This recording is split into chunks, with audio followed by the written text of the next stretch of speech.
Dukes of Weebdom! Kagurabachi podcast. 48. 48. Episode 48. You know, you meme on it a lot at the beginning with Kagurabachi podcast. Kagurabachi podcast. But I'm not gonna lie, this week's Kagurabachi fucking slaps. Pretty slapping, right? It fucking Lord dumps. Finally get some movements. Some serious and there's just there's just so much, so we're just fucking I'll just take it from the top here, homie. Let's say firstly those first two pages look stunning. Yes, the first page where he's fucking cutting Shoujo like basically in half. Yeah. And then Cloud Gouger just what I would call in the Renji region. right. Cloud Gouger just cut in half basically. And it's just fucking he's just done. And one thing I did see though, did you notice the dude at the gate? Yeah, that Mr. Shiba looks back at. Yeah, but then he's like gone. I mean, obviously we don't know who it is, but they had a suitcase with I was them, gonna though. say they got Sutton next to him on the floor, so they drew attention to it. Yeah, he's even still looking back in the next panel too. Yeah, the next two panels. Yeah. Yeah. And then fucking Shoujo just crawls away. Yeah, I was like, oh man, he might live then. But then they're like describing like his guts and entrails. Yeah, no, he ain't gonna make it long. I don't know how I feel yet. Because it's his right arm. Yeah. But I don't know if she's unable to fix it, if he's not letting her fix it. A mix of both. A mix of both. Because he like says that, nah, it's good, but then a panel later, she's got her hands on it trying to fix it. Yeah, because she's the one that says, it's okay, I'm used to it. Oh, I thought that was him that said that, to be honest with you. I'm pretty sure it was her. I went through the same problem. Yeah, because see, the arrow's like the speech bubble arrow. Yeah. It's not like pointing up, it's kind of like downward, so maybe it is her. It's also the way it was slapped over his makes it sound like she's trying to come in and like cut him off at the end. Not only that, but it's also written in a different font, and the bubble shape is different than his. Yeah, I gotta think it's her. Yeah, I'm gonna assume that it's her saying that then. But Shoujo going down there for that crystal. I got fucked up. The arm, look. The face. Look at those teethers. Yeah, the arm is like in 4 directions. At the same time, yeah. Brutal. So he thought he was going down there to grab this stone to heal himself. And instead, just like got his arm eviscerated. I like how dead in the face Chihiro looks all chapter long. Like every shot of his face, man looks like he's dying. Well, he probably is. He's missing an arm. He's fucked up. But nothing beats, dude, his fucking face on page 10. Oh my god, but yes. you will never stand as equals to my father, and for that, I will cut you down. Rokuhira! Rokuhira! Explosion! What does that scream remind me of? I can't remember. It was a perfect meme, too, though. Oh, the guy from fucking SAO. Kayabo Akihiko! Kayaba! Yeah, I'm thinking of the Gart, the Giga summarized one where it's at the end of season 2 in Alpha. I was like, I got Excalibur now. What? How? Kaiba Akihiko. Kaiba Akihiko!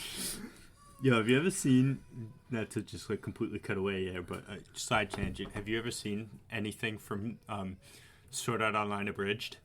No. Wait, I might have. I think I did. Fucking hilarious. I swear I did. Him and Asuna, first off, they play up like the love factor 1,000,000,000%. They're like obsessed with each other, but they're both fucking psychopaths. And I love every second of I might it. rewatch that tonight. What, they're abridged? Yeah. Yeah, I haven't actually, I mean, I've seen so many scenes, but I haven't sat down and watched it like completely. It's a toss-up for me whether or not Yu-Gi-Oh! Abridged or Dragon Ball Abridged is the best Abridged series of all time. Because both of those... See, the funny thing is, I wasn't huge into them back in the day when Abridged was popular. They're still going on, though. They Team Forms... I did watch Team a little 4-Star? Yu-Gi-Oh! Abridged back in my Team day. 4-Star just released the new the Boo arc of like a few months ago. I haven't watched it yet. I've seen all the clips. My niche Abridged series, your Code Geass Abridged, and your Naruto Abridged. I'm at the soup store. Go to the next aisle. There's just soup. Why are you in the soap store? What is he looking for again? Clothes? Why are you looking for clothes at the soup store? The Dark Souls rendition that they've done of that too. I'm looking for the light. Yeah. Where are you? It's just darkness. We'll go to the light. There's nothing but darkness. Why are you searching for the light in the darkness? Yeah, I love it. Just Abridged series and all is just hilarious. Yu-Gi-Oh! Abridged one's not finished either. When I was watching that and I finally caught up to it, I was so sad that I caught up to it and saw that it was like updated like it was months ago that the last episode was updated, not like years ago. So there was some hope. So maybe since then they've come back, but I was like, it's just so funny, dude. It's so funny. There you go back, because when I think back to Naruto Abridged, I don't think that one's going to age well at all. It probably doesn't. The only one that stuck out to me in Naruto Abridged was, I remember this. I don't remember how the scene of the joke was going, but I just remember that something about Kakashi and a milk carton. Yeah, moo. It was definitely the same Abridged I was watching. Yes. But Dragon Ball Z Abridged is just fucking hilarious. I was also a Yu Yu Hakusho Abridged man myself, too. Well, the thing is, again, Team 4-Star, I swear to God, they're just like... They were just the voice actors. They were just the voice actors of Yusuke and Kuwabara. You've seen... All of them. They're all perfect. I swear to God. Even Kurama Cell is also perfect. Yes. Perfect. Because it's like... It has that, like, arrogance and machismo that Cell always had. Yeah, well, first form Cell is horrific, and it's supposed to be. Yeah. Second form Cell is super deep. Huh? Yeah, do they try and voice him? Second form, yeah. Yeah, do they make him sound like the big dummy he looks like? Kind of, but it's just more like super deep. Yeah. But like first form is like high pitched, but then perfect Cell is just like, oh, so it's just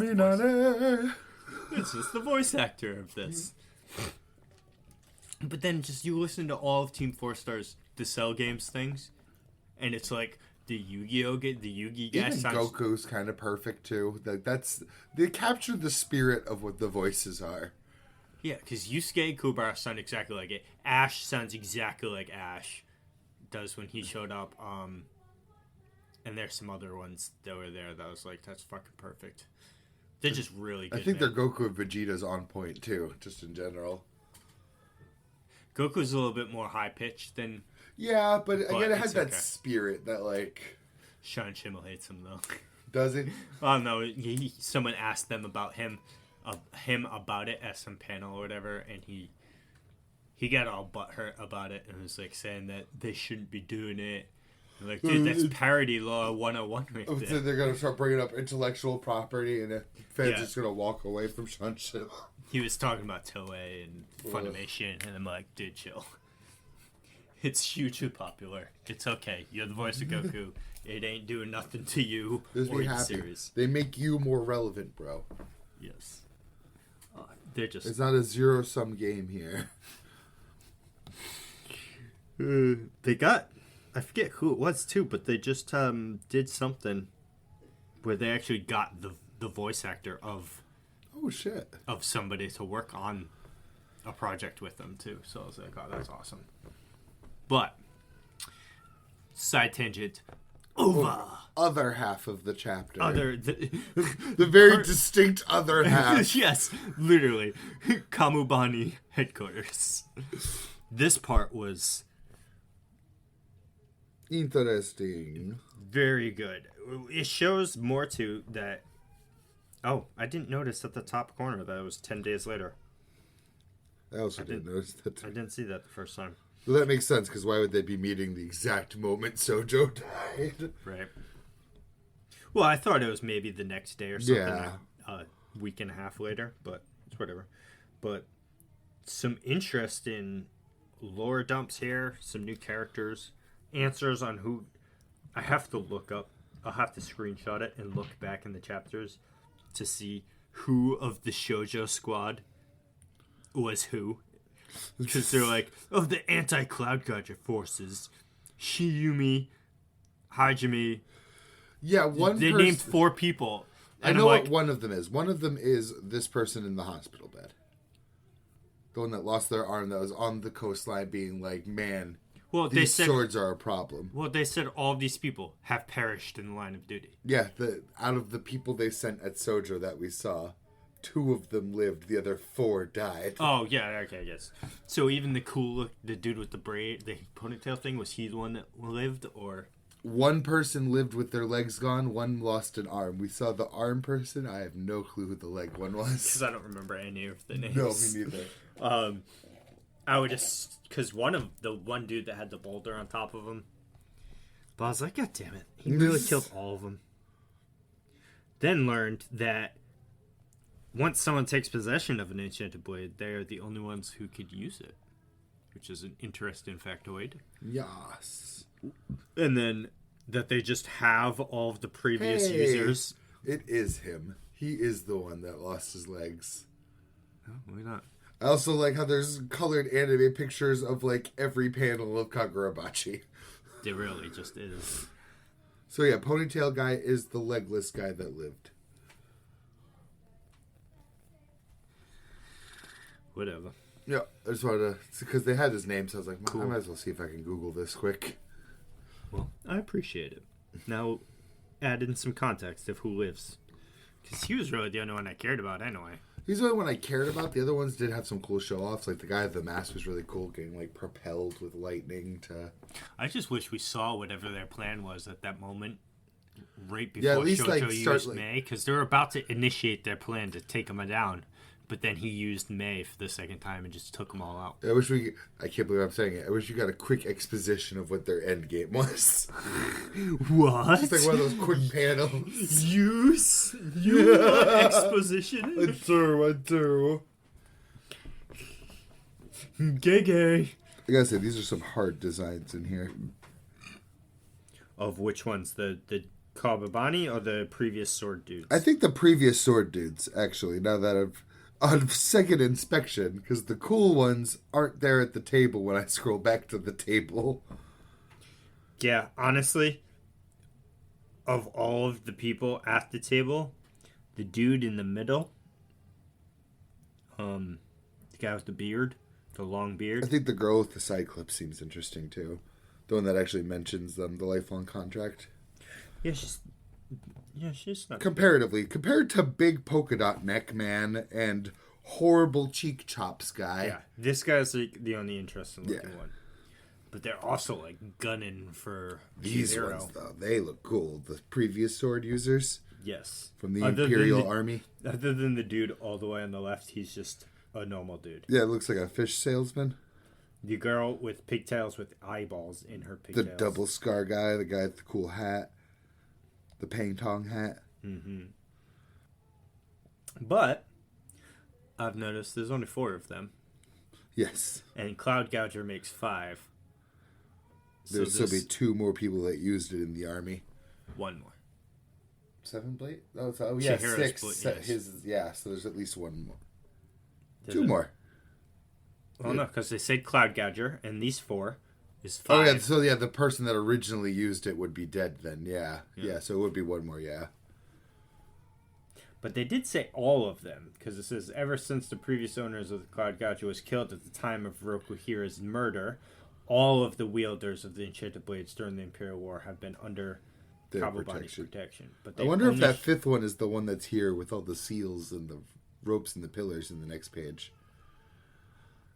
I wonder if that guy is the 5th one. Either him or the dude at the very end. Yeah, they just like Hayuki. recruited him to the Kamunabi. Well, because they say you're granted permission to use the flame bone up to the torso, whatever the fuck that means. So they're gonna sick the strongest dude on Chihiro, I guess. But Azumi seems to be protecting Chihiro pretty hard. Yeah, he didn't seem thrilled to be even having that meeting in general. Right? It's like, shit, I failed. They were on his ass, too. And I'm just like, you know, the funny thing is, too, I'm sitting here, and I'm like, technically, nobody in that room has a claim to the Chanted Swords other than Chihiro. Yeah. If you were okay with leaving all of the Cursed Blades with his dad, why would you not be okay with leaving all of them with At least go talk him? to the kid, man. Yeah. Like, go interview the kid. It's like they didn't even know his existence either, because they're like, that's what I gathered from that conversation. They're like, Same. we're gonna investigate this or whatever, and you've known about this, haven't you, Azumi? And he's just like,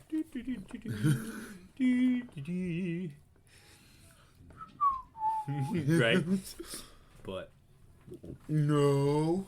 no, I didn't know. Rokuhiro's son, we should investigate.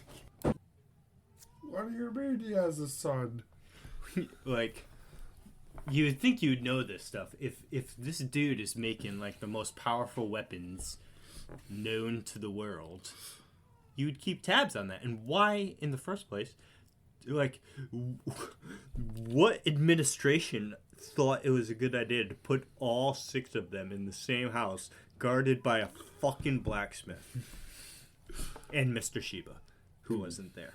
So is Mr. Shiba just a fucking G among I'm Gs? hoping. And we just haven't seen anything yet? So they're like, Mr. Shiba's guarding him. It's okay. No one can beat Mr. Shiba. Are you the strongest because you're Mr. Shiba? Or are you Mr. Shiba because you're the strongest? He's the strongest because he's Mr. Shiba. Maybe. Or he's just some dude that teleports. And crushes people's foot into the ground. With his own foot? Or, like, wasn't it force? Like, I think it's a little bit of gravity both. type It's gotta be shit? both. I doubt it's just super strength. Unless he really is just a G in every way. Imagine. I just excel at all facets of the word. Because I am. Mr. Jiba. I alone am the Shiba one. That's funny. Did you see the single page we got of Wild Strawberry? I did, just to let us know that there wouldn't be a page of what. Yes. 24 days to the next chapter. I didn't see that. I sure did. Because I just saw. I was like, oh, hey, new chapter of Wild Strawberry. Oh, wait, it's 0.1. Let me just click on it to clear it. And then it's like. 24 days. Which doesn't make sense, though. Because it we're says not right put here. it back into Shoujo Null's. Oh, actually, never mind. I was saying Wild Strawberry Volume 2 will be out in Japan 2/2. So that's the volume, not the next chapter. Yeah.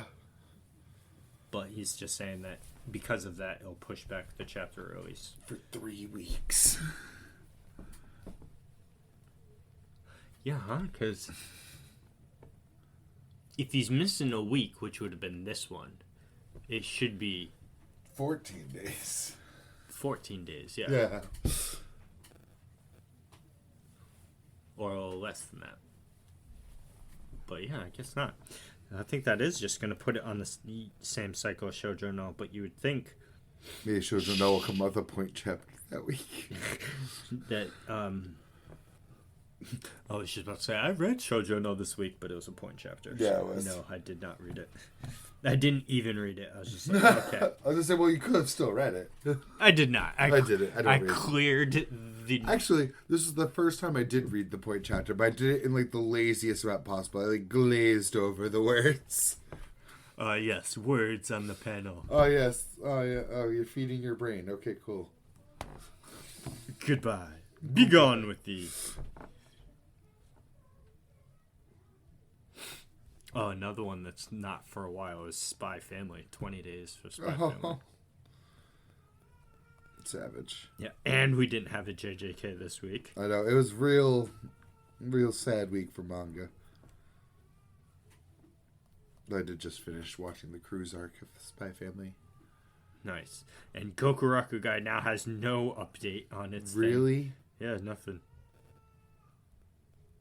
But we get Chainsaw Man in 14 hours. No bi-weekly Chainsaw Man this time. Nice. Chainsaw Man was a good chapter, too. It was? Okay, I don't see anything. I was gonna... Because normally it's a bad thing when there's no update listed on the app. But I just Googled it quick, but there's no word on it being canceled. No articles written about it, so that's good. On what being canceled? Gokuraku Guy. Oh, okay. Which is good, because I would cry. I would cry deeply. Deep into my soul. But anyway, Chainsaw Man.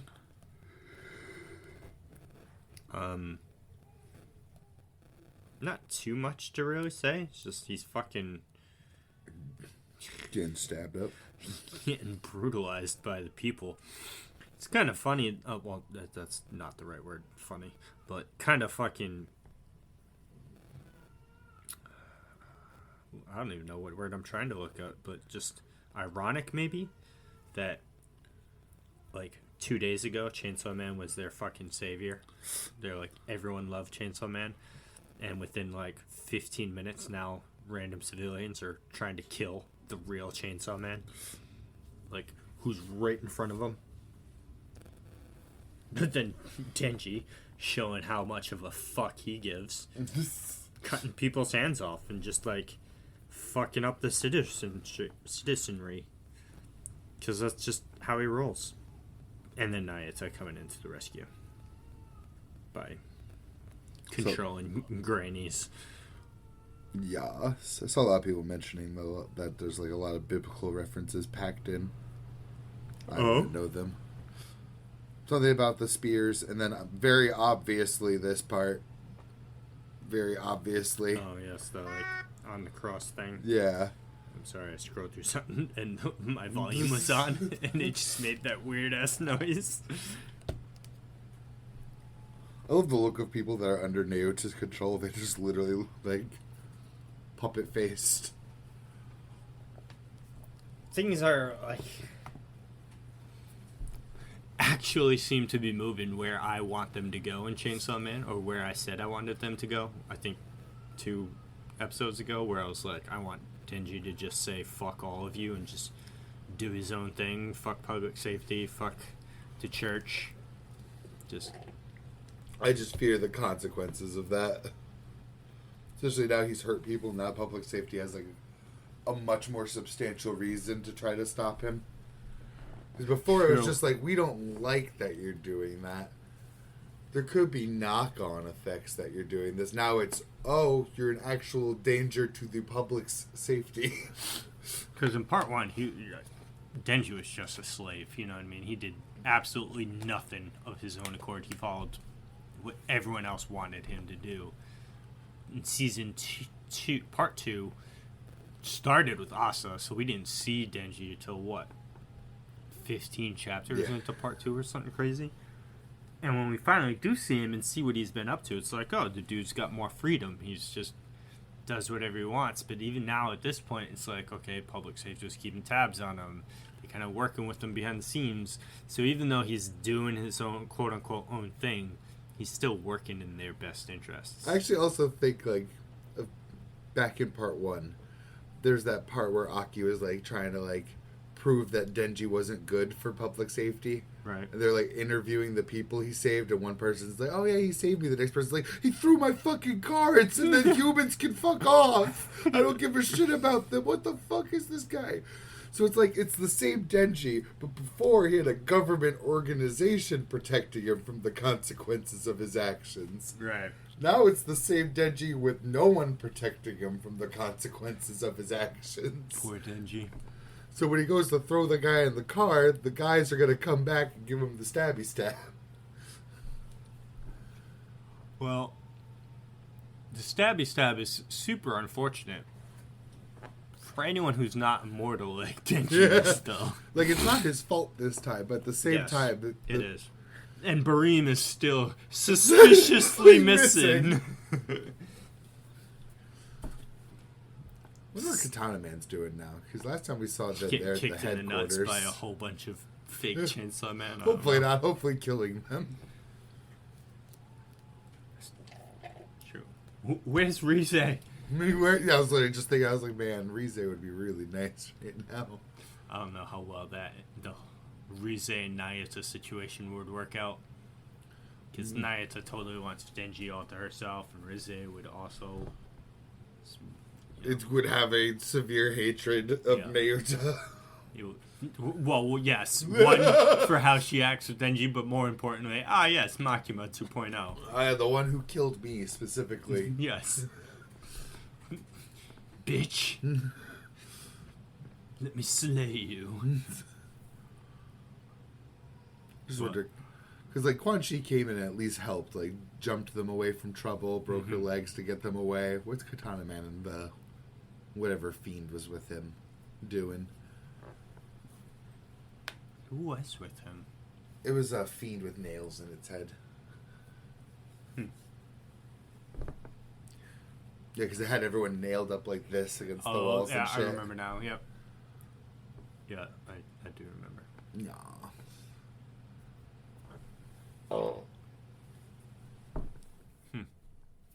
We shall see. Though the other interesting thing is he's going from like savior of humanity to someone that actually needs to hide from humans now.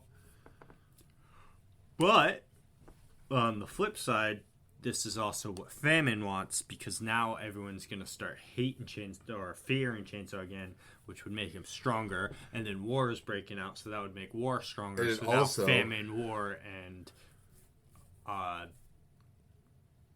Control and Chainsaw Man can go against Death. I would say it also set all three of them up to burn their bridges with the side they were on. So like if Denji and Nayuta can't go back to public safety because now they're going to be wanted, and Asa doesn't have the church anymore because it's being eradicated. Neither is Famine, because Famine seems to be the one in the background. She did, but I don't think she cared that much about them. No, she was totally using them, and she set them up, and whoever that shadow person was, if that wasn't Bareem, you know what I mean, now that I think about it, because it could have been Bareem. I'll have to go back and look at that chapter, actually.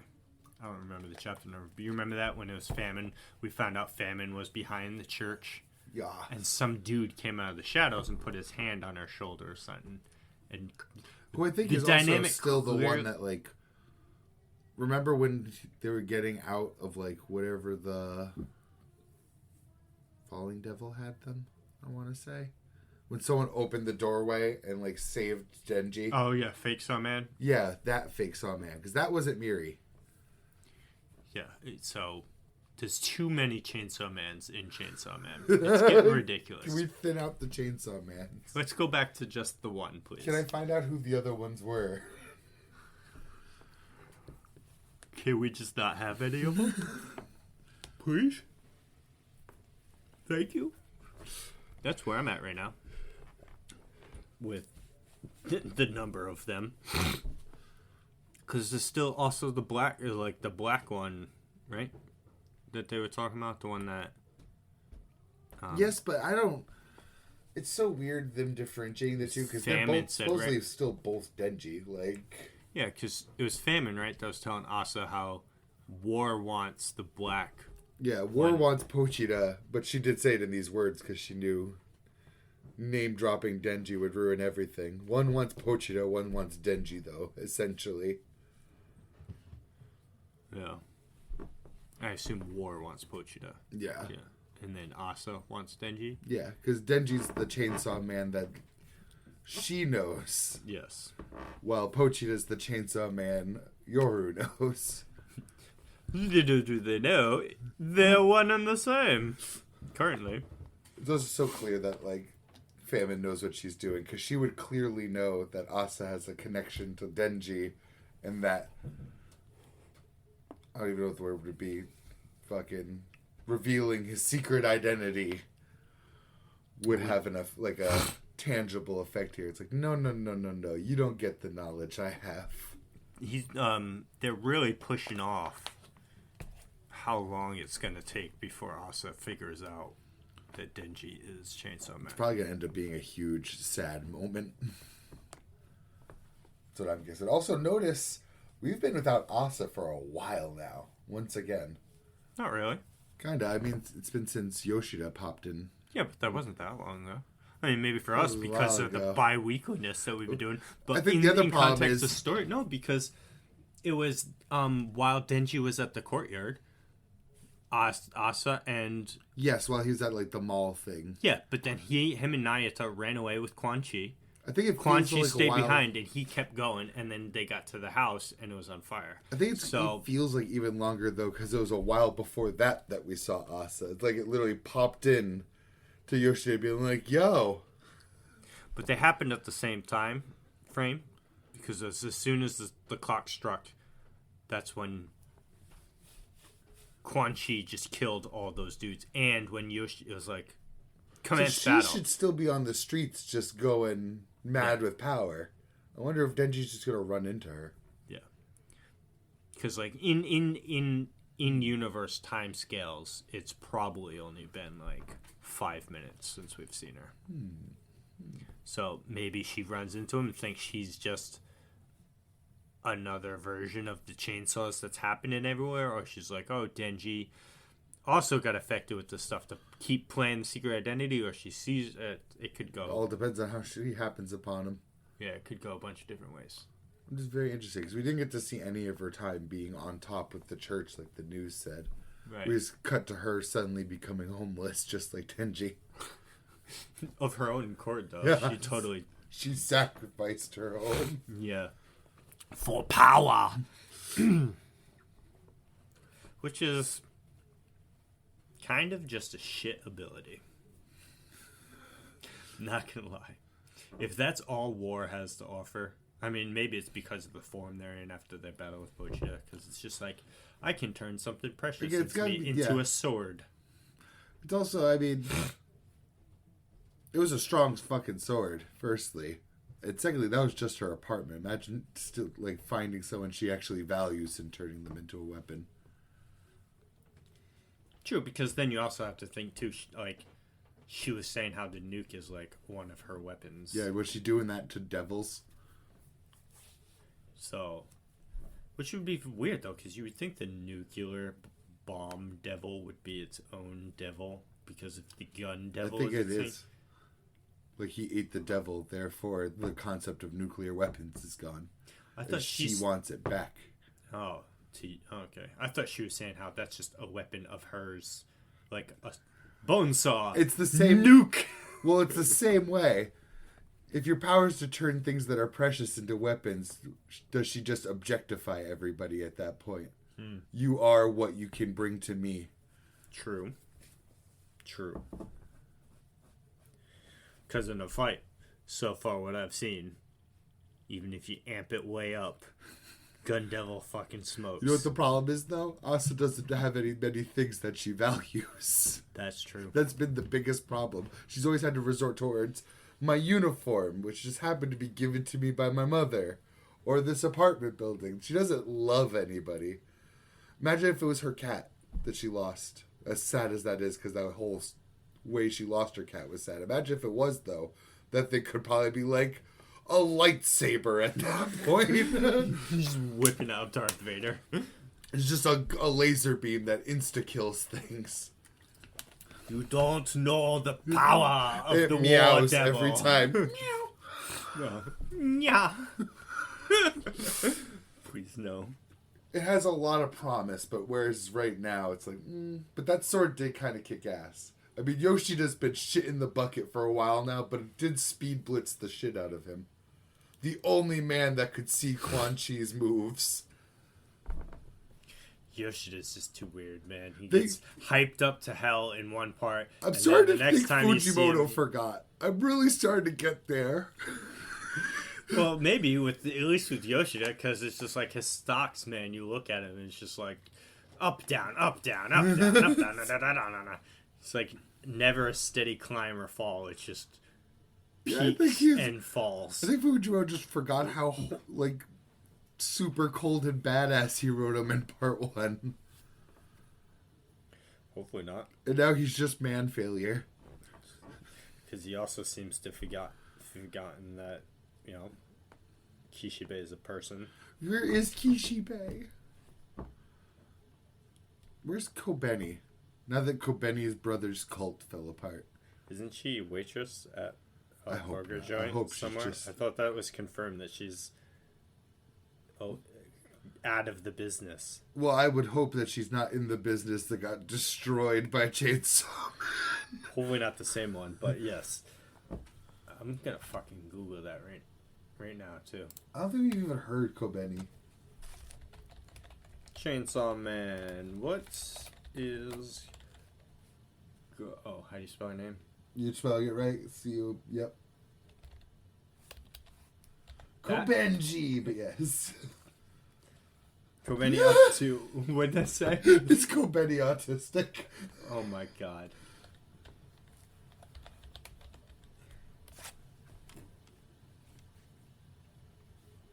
What? No, see, there's been no word since. That's what it is. That's A few years later, she was faced with two options: make money for. Oh, okay. yeah, because she said that much like in part 1. So I just don't think we've gotten an update at all. Let's see. Bat Devil, Eternity Devil. Come on. I'm trying to scroll right now. This wiki is pretty bad. Yeah, I don't think it. Yeah, it doesn't look like it. It tells us where she's at. Unless there's anything. Yeah, she's not even mentioned in this, which is weird because she's in the Control Devil arc. She's in all of those arcs. Anyway. But yeah, now Whatever. that her brother failure is even more failure. Who's her brother again? She was the one that acted exactly like her when they were showing Denji around the church. Ah, The same one that was like, just like she is. right. I think I remember them mentioning that. Because him and Miri had like a talk about like their politics or whatever in front of Denji. The first sign that Miri was a shit character. We burned down your house for world peace, like- bro. The worst place to have a talk about politics is in front of Denji. I hope it was just in front of him and not I think he to caveman him. faced that entire chapter. Because that was also, we saw the gaudy ass Chainsaw Man church interior. It was just like, Bro, listen, so for future reference, if you ever get the grand idea to build a church around me, and you put statues of me in it, and then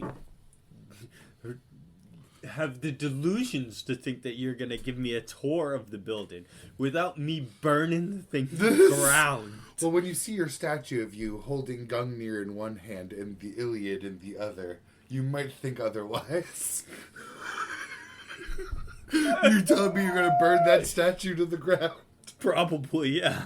But Fuck the Gungnir in Iliad. the Iliad. I'm not a Dragoon man anymore. I've never read the Iliad. Please, you'll see that goatee with the spear in the book, and you'll be like, "Damn, that's cold." I'll be like, servants, hoist this thing away. Bring it to my mansion, then burn the place to the ground. Yes. No, but if I was Denji in that situation, Oh no, I'd be he was this- absolutely right to be like, "This is super cringe, borderline creepy." Yeah, I'd be. It's just no. No, They're really thank you. evangelizing a bunch of shit I did to touch some titties. This is weird. That's true.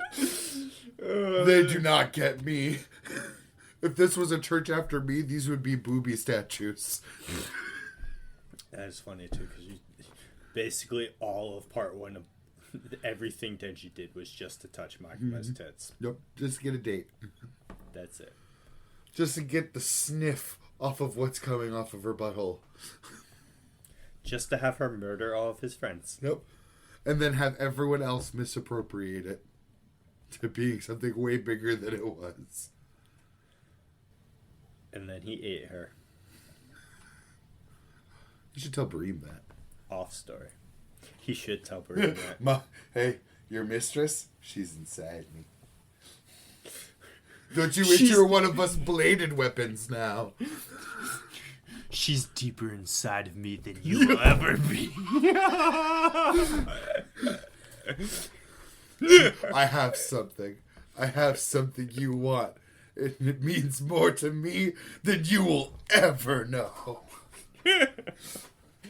Suck on that one. Flamethrower. You're not even the fire devil. Fuck out of my Loser. face. You just throw fire. That's all you do. I'm still very curious how the flame devil's like, it ignites your inner passion to become the thing you want. I thought that was silly. The Fujimoto should have labeled it a different devil. Well, he clearly read Fire Force and got the powers From them. that. Yeah. Fire Force, 100%. He's like, a whistle that makes people stronger. And its base powers from fire. A tuba and bell that freezes flames solid. Fire!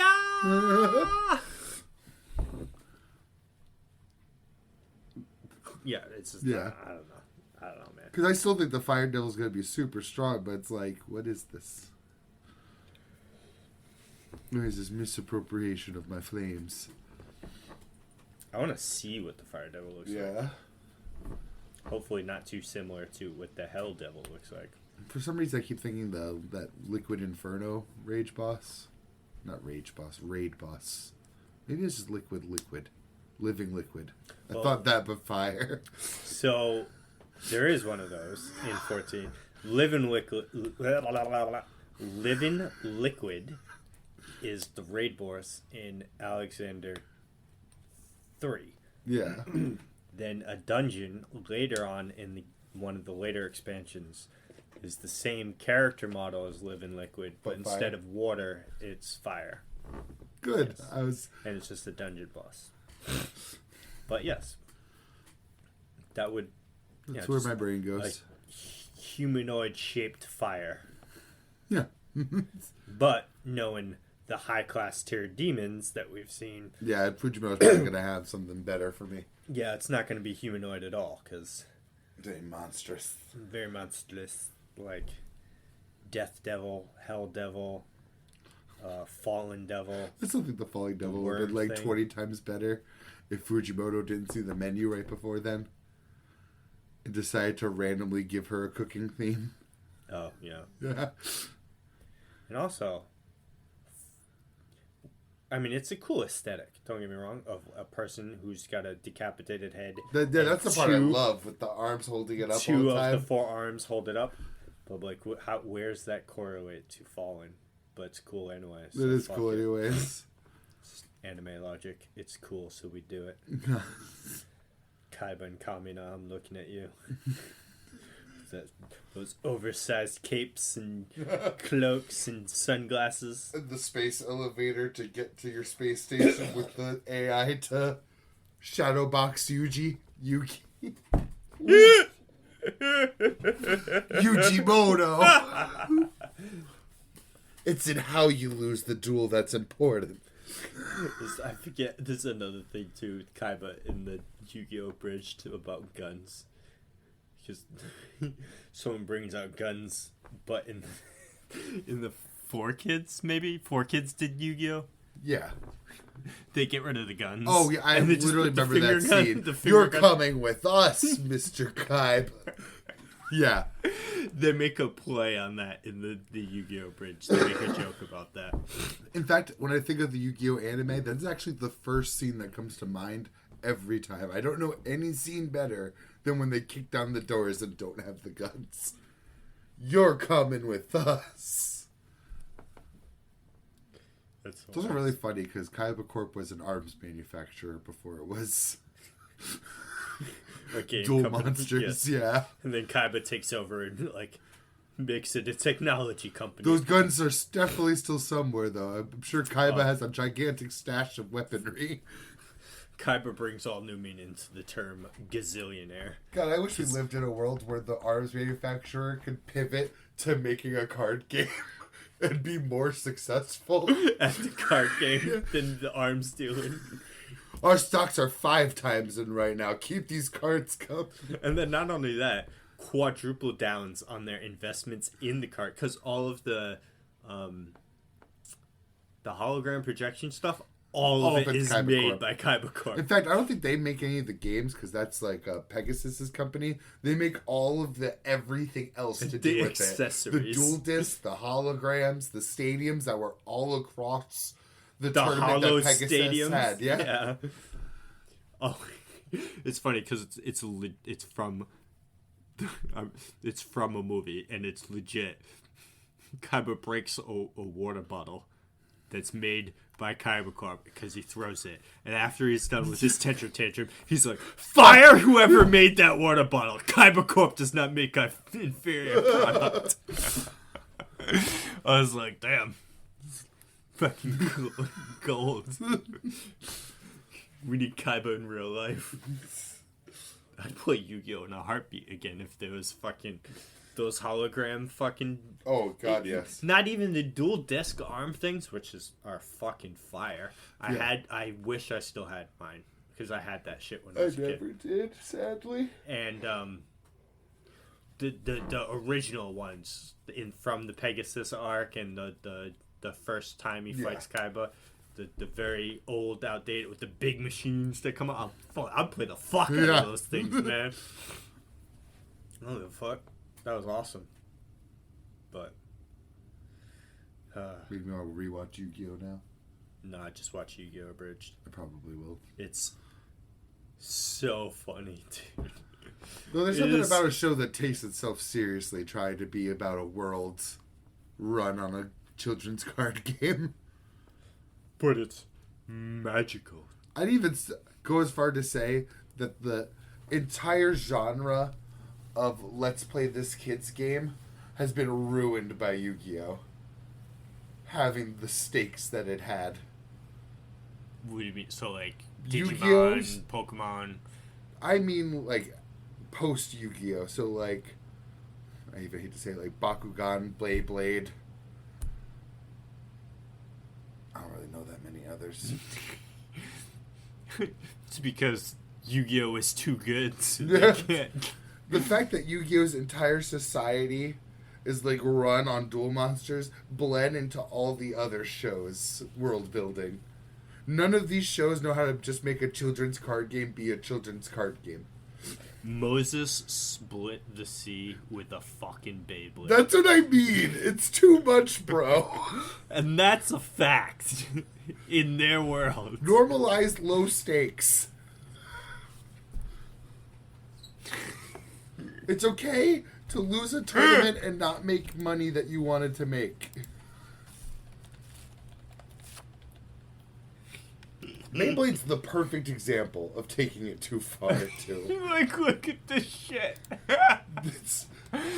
That's downright offensive.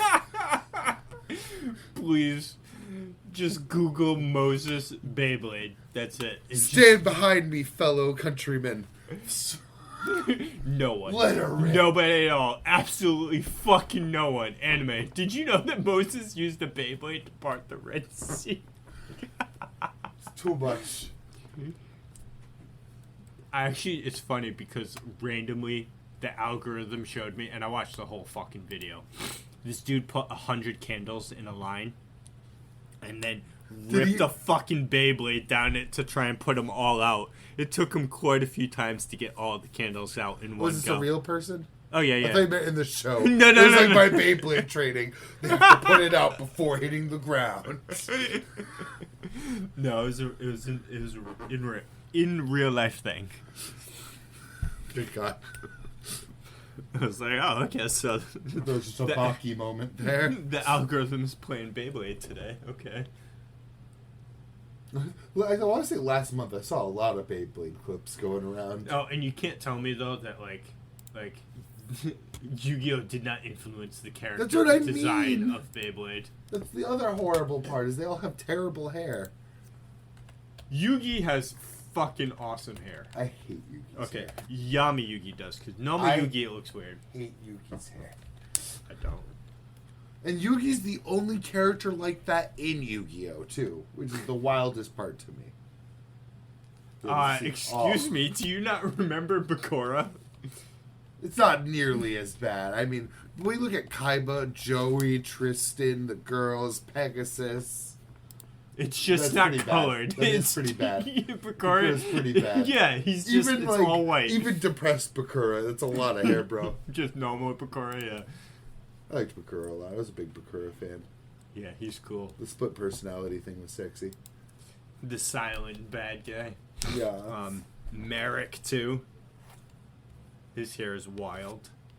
Yummy Merrick. Look at that hair. Yeah, Look but at that normal spike. Merrick's not too bad. No, normal Merrick's whatever. That's still I mean, there's hair, a lot of just normal hairs in Yu-Gi-Oh! There is, yes. But then you get... Oh. But I feel like every Yu-Gi-Oh! Since, and then every show like... Oh my god. I love every show like it since has been getting worse and worse on that end. Well, you know what the thing is, too? Every Yu-Gi-Oh! After Yu-Gi-Oh! Do 5Ds. Oh. 5Ds. They're bad, but I fucking... Yeah, see, look at this. Look at this. This guy right here. The main dude. Oh, the females aren't bad. This guy. Oh, who is that in the bottom right? Oh, someone ugly, that's who. You are hard to look at, bro. Well, I mean, there are a lot of those. But I don't know, man. Like, what was it? Yu-Gi-Oh! GX was the first one right after Yu-Gi-Oh! Yeah, that was the first sequel, yes. Yeah, because... The first spin-off.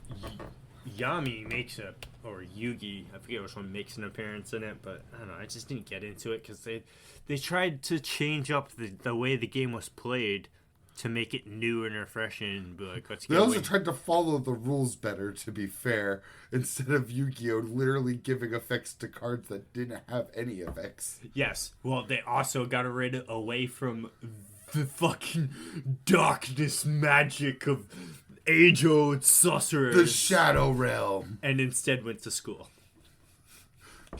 That's so weird. They took the other pivot, because in the manga, people just died.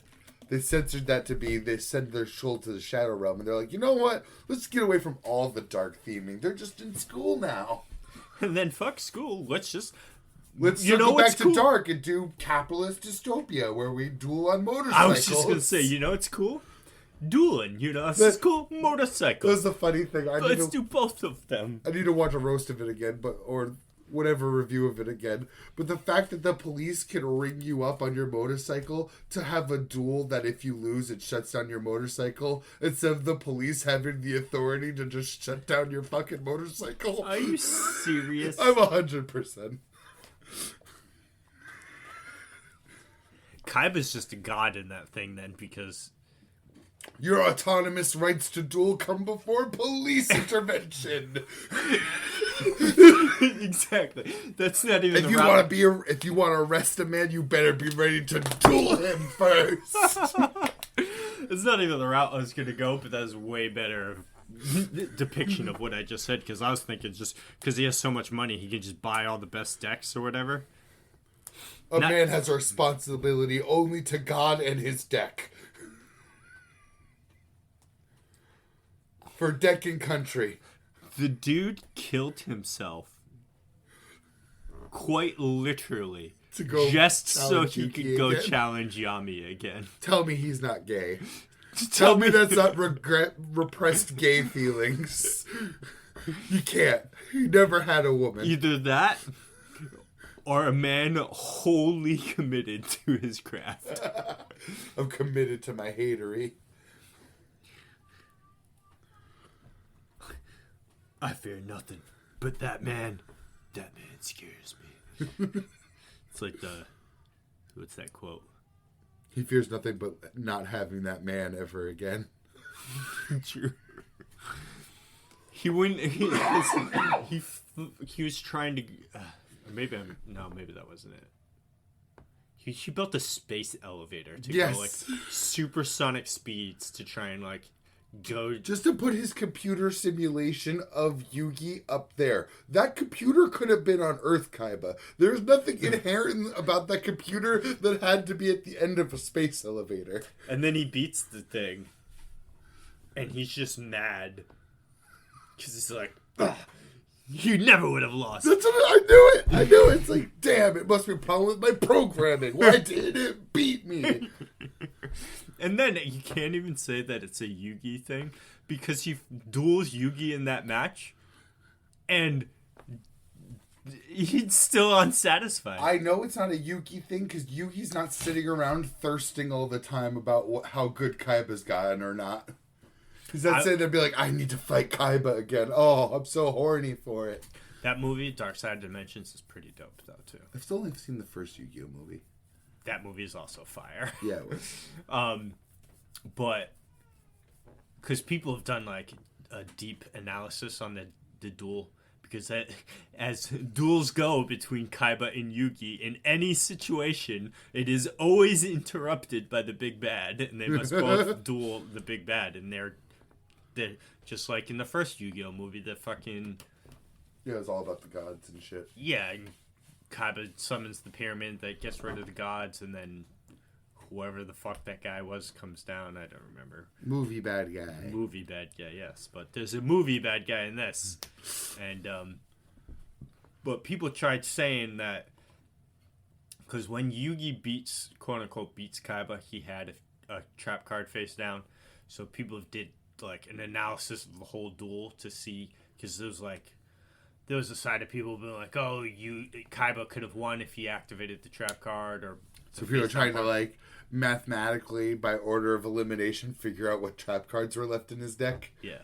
That's so sad. Yeah. And then, based on what was seen in his hand, actually, at certain points, to order of elimination of what cards trying to figure out if he was still holding on to one specific trap card that he put down. Yeah. And I guess it's pretty clear of what that card is now, and even if he did use it, it wouldn't have so stopped. It was just there. It was just kind of there. Good. I'm glad the nerds didn't win. But I would have, like, because I feel the same way about Vegeta. Is I think that Kaiba should have gotten a W somewhere. He devoted his whole life to trying to get that W. Yeah, at least over Yugi, because like Yami is supposed to be the de facto. Because Yami's the one that wins all the fucking duels, not Yugi. To be fair, they're using the same fucking deck, man. Like, it's true. There's only so much more optimally you can play with the same fucking cards. But who made that deck? Yugi's grandpa. The first one, yes. Yes.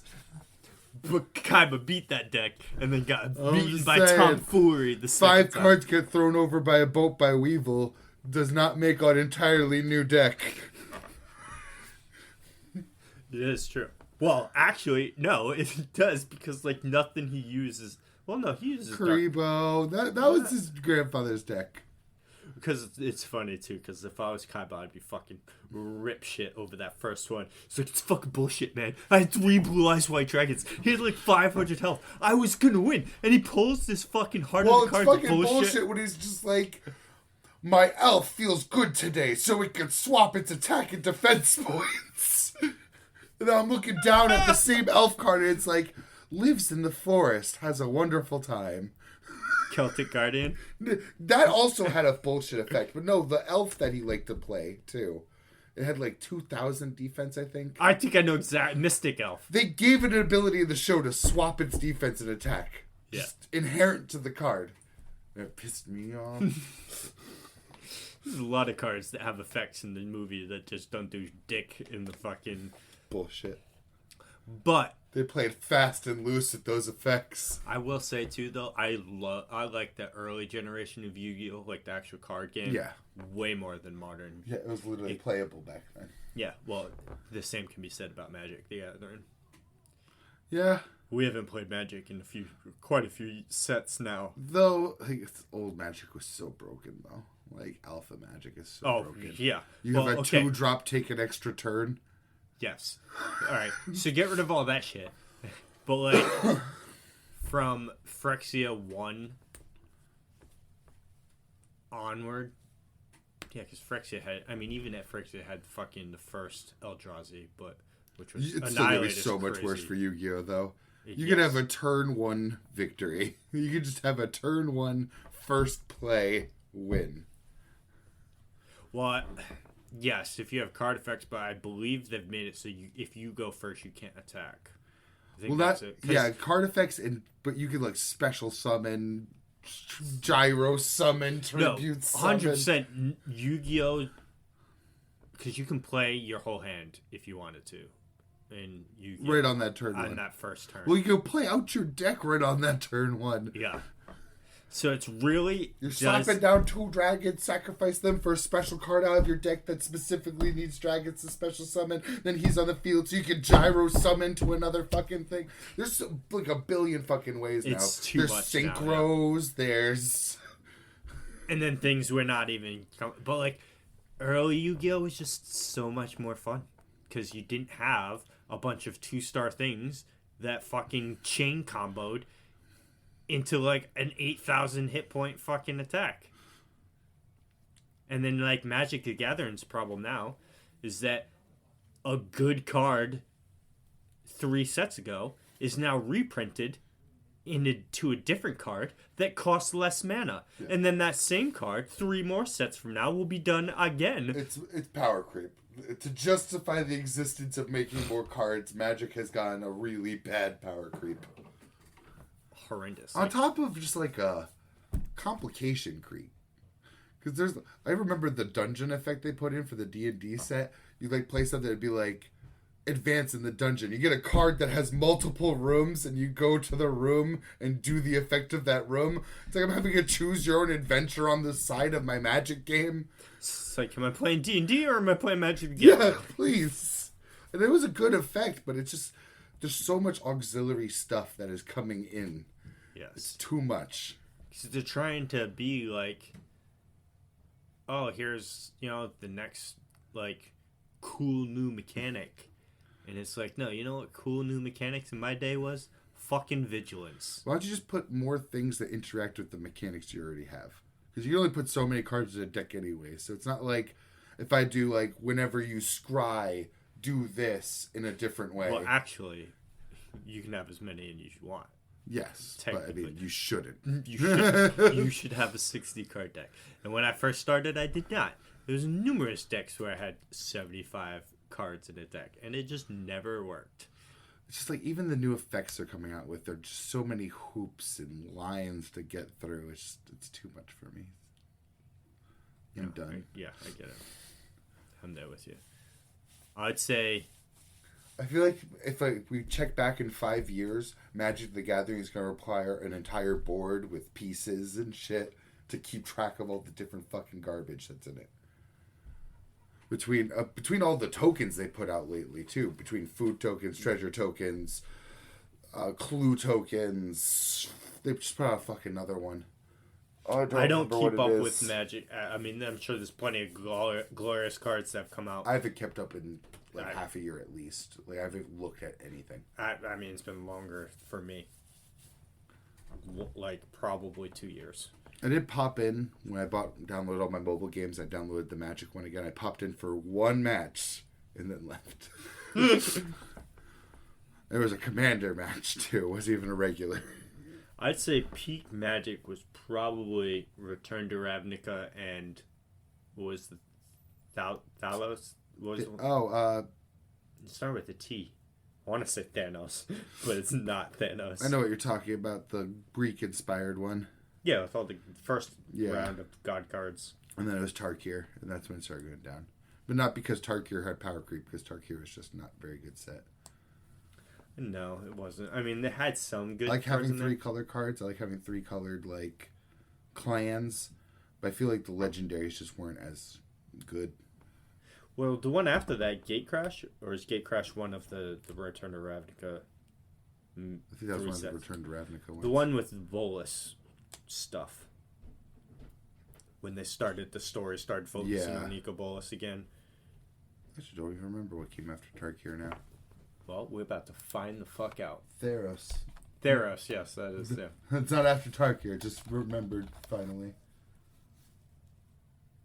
What the fuck? Fucking hilarious. What the Okay, what's this? God, I forgot. Kaldheim. I was having a really good time playing Magic around Kaldheim and Strixhaven. That's really was. the Norse stuff, right? Yep, the Norse stuff followed by the Harry Potter-ish stuff.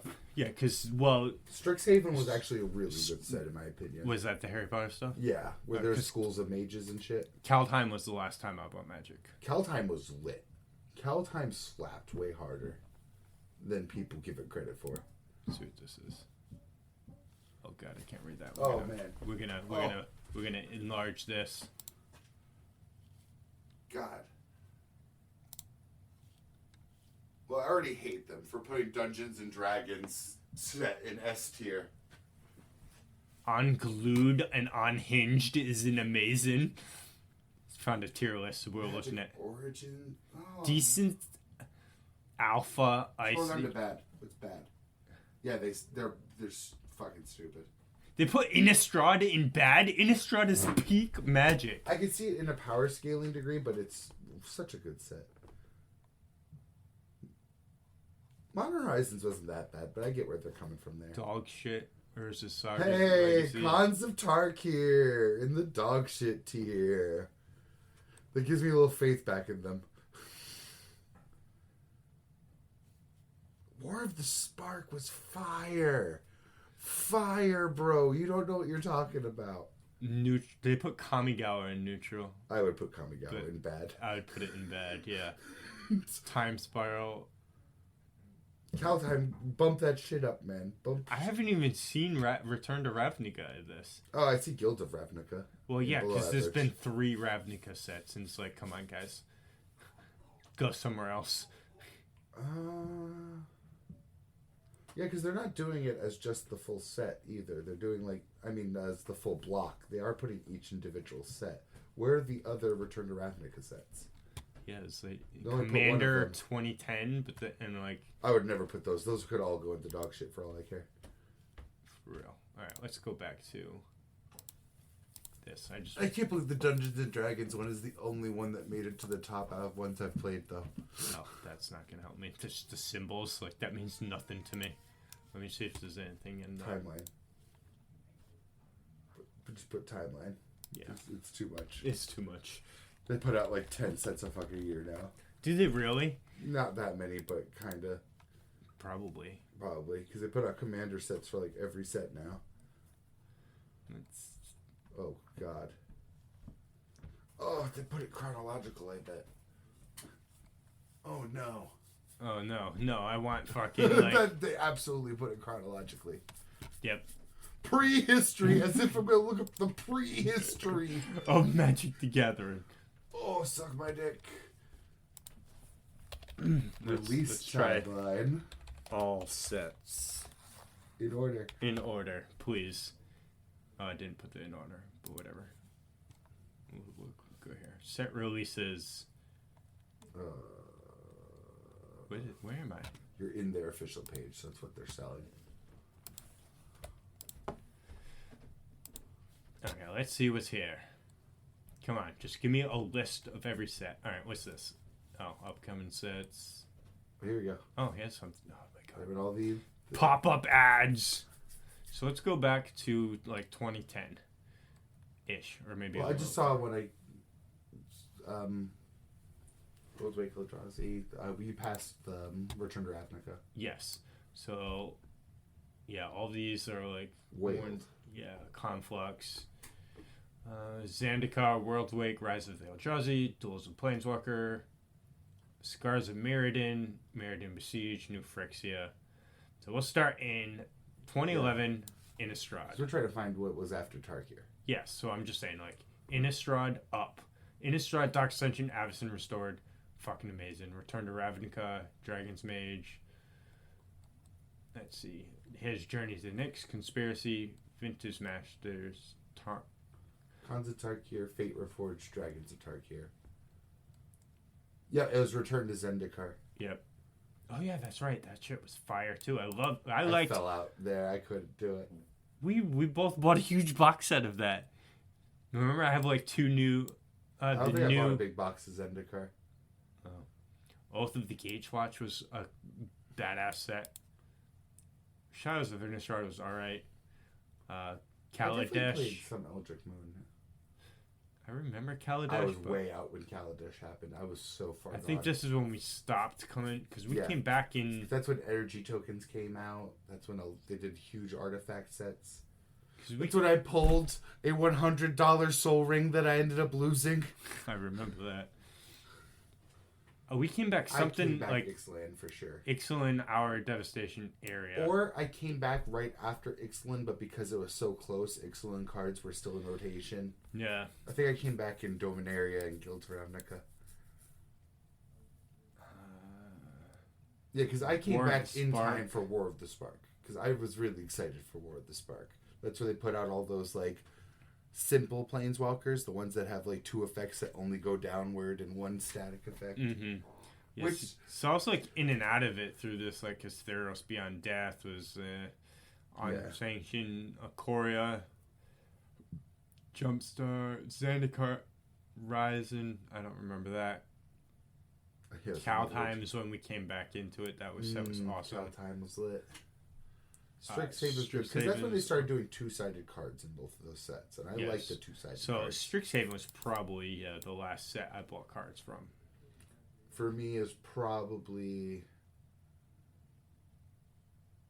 Kamigawa. No, I was getting Streets of New Capenna cards. So Streets of New Capenna is the last set I played. Oh, the Lord of the Rings set actually came out?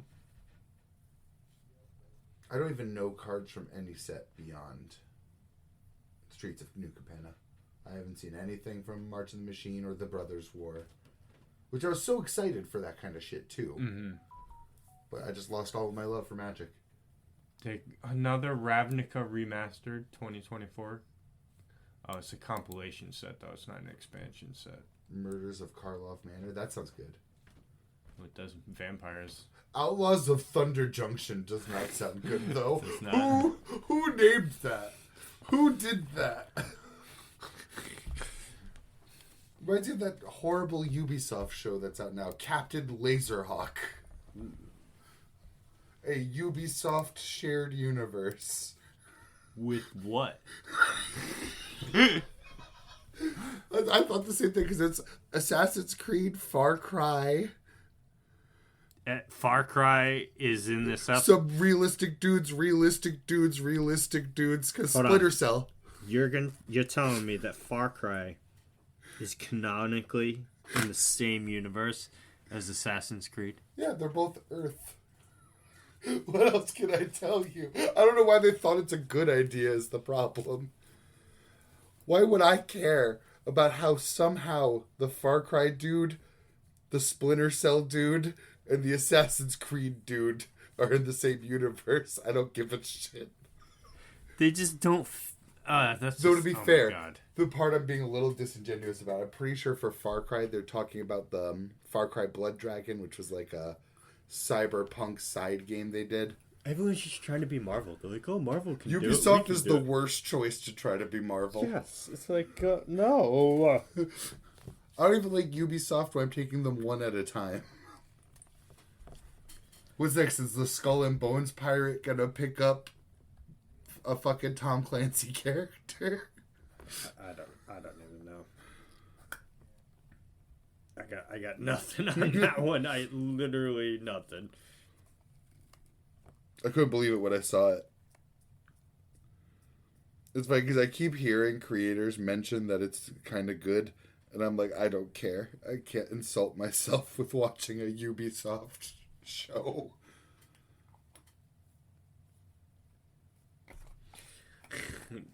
No, I mean, I'm done buying Ubisoft games, so there's no way I'm going to buy a Ubisoft show. It's Ivan, money's not the barrier. I don't want to give them my time.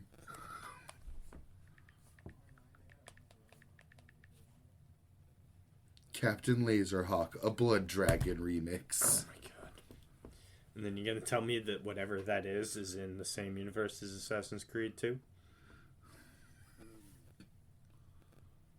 A blood dragon. Whatever. Not for me, I guess. Definitely not for me. I am the wrong target demographic. Because Look, Ubisoft is fucking Grayman. It's just there. It's just in it.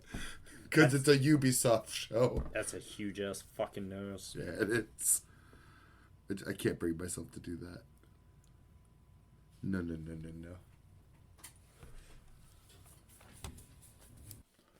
Back to some manga. Yeah, I was just about to say that just Ubisoft ain't for me anymore. Ain't for anybody anymore. It's not for humans anymore. They should just stop.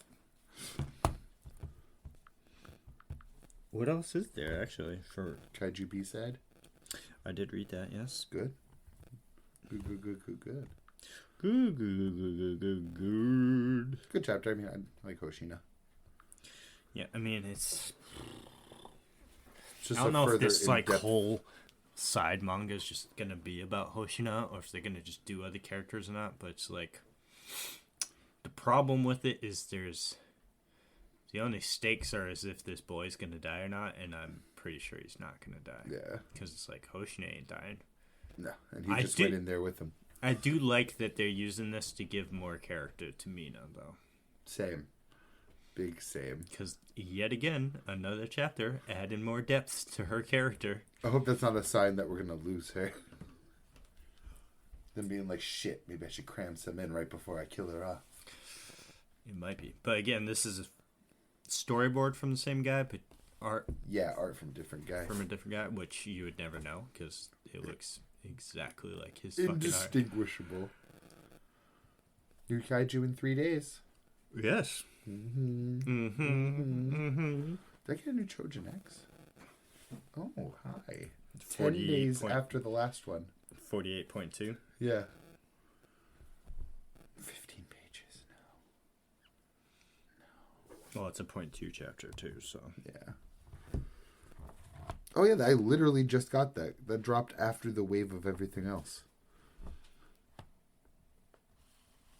Because I remember Elusive Samurai being most to the left when I read everything else today.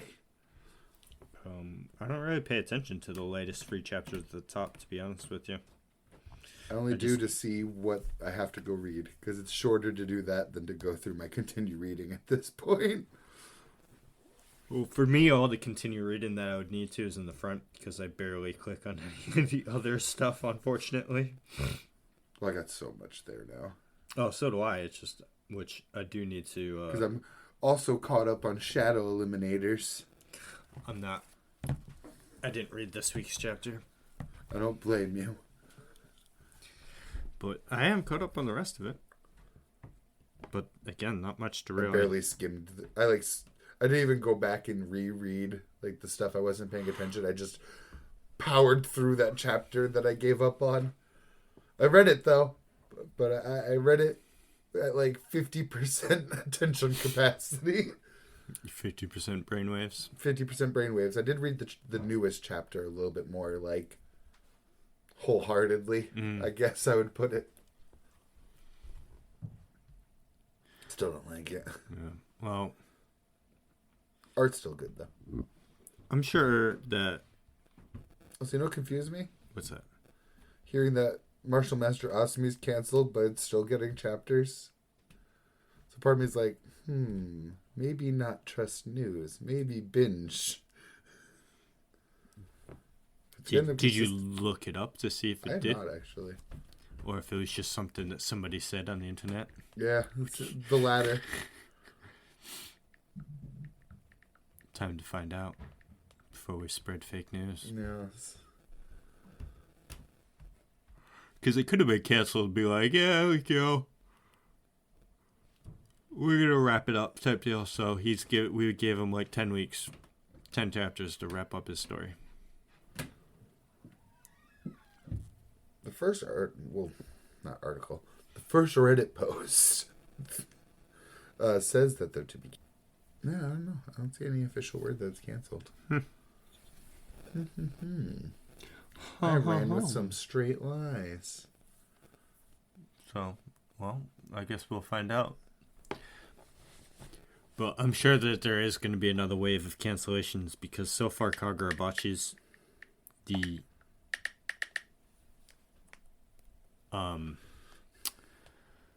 only like successful or hyper successful new series. Or at least somewhat hyped in some degree. I don't see anyone talk about any of the other ones.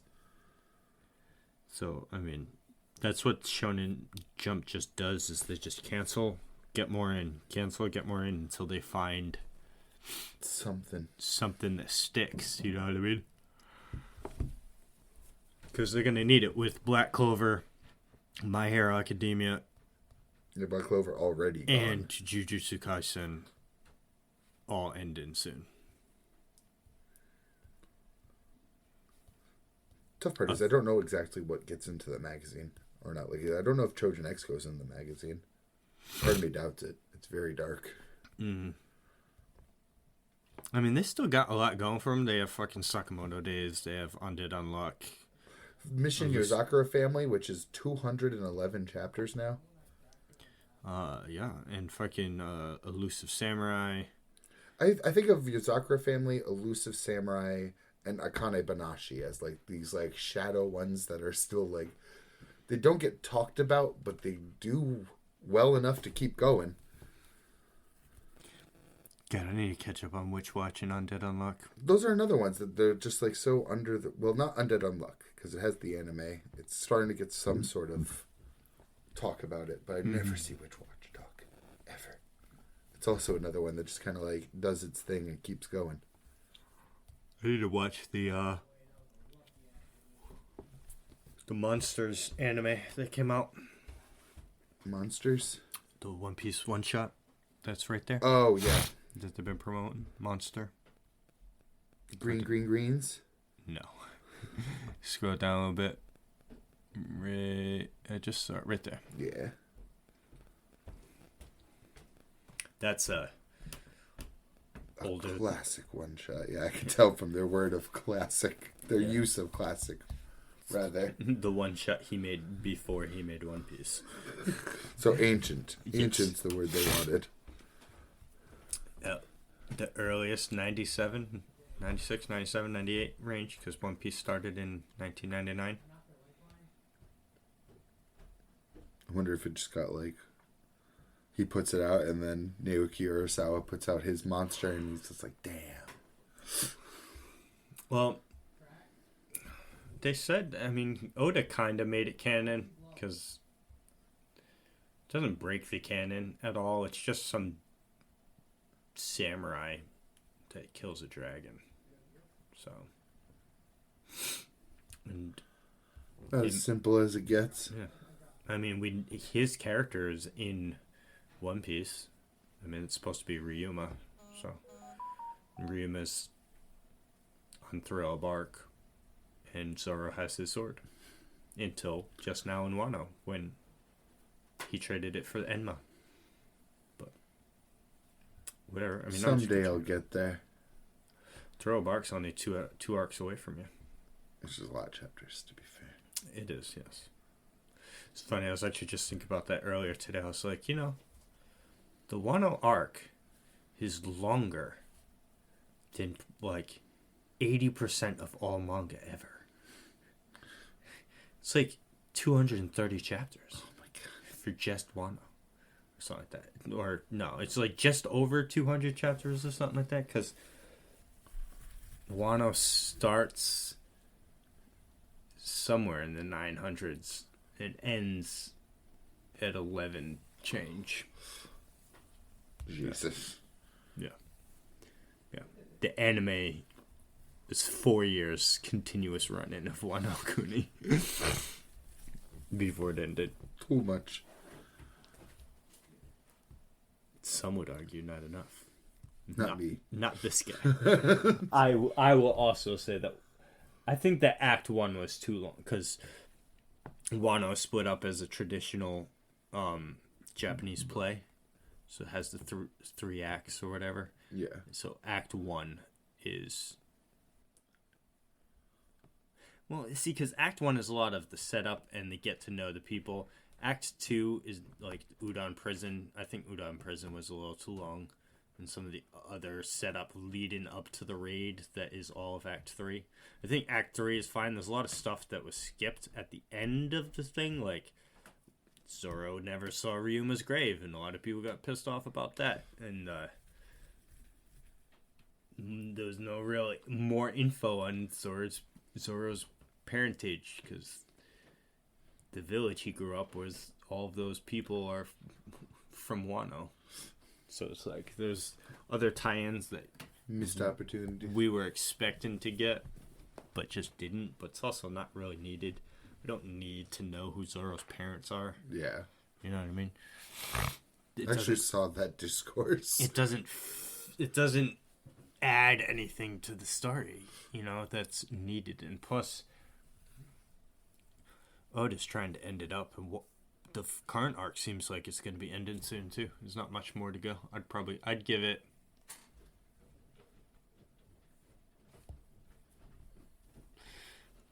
I'll be lenient and say somewhere between like 7 to 10 more chapters, maybe even less. I mean, they're like ready to go, and it's almost all but confirmed that the next arc is Elbeth. Nice. Land of the Giants.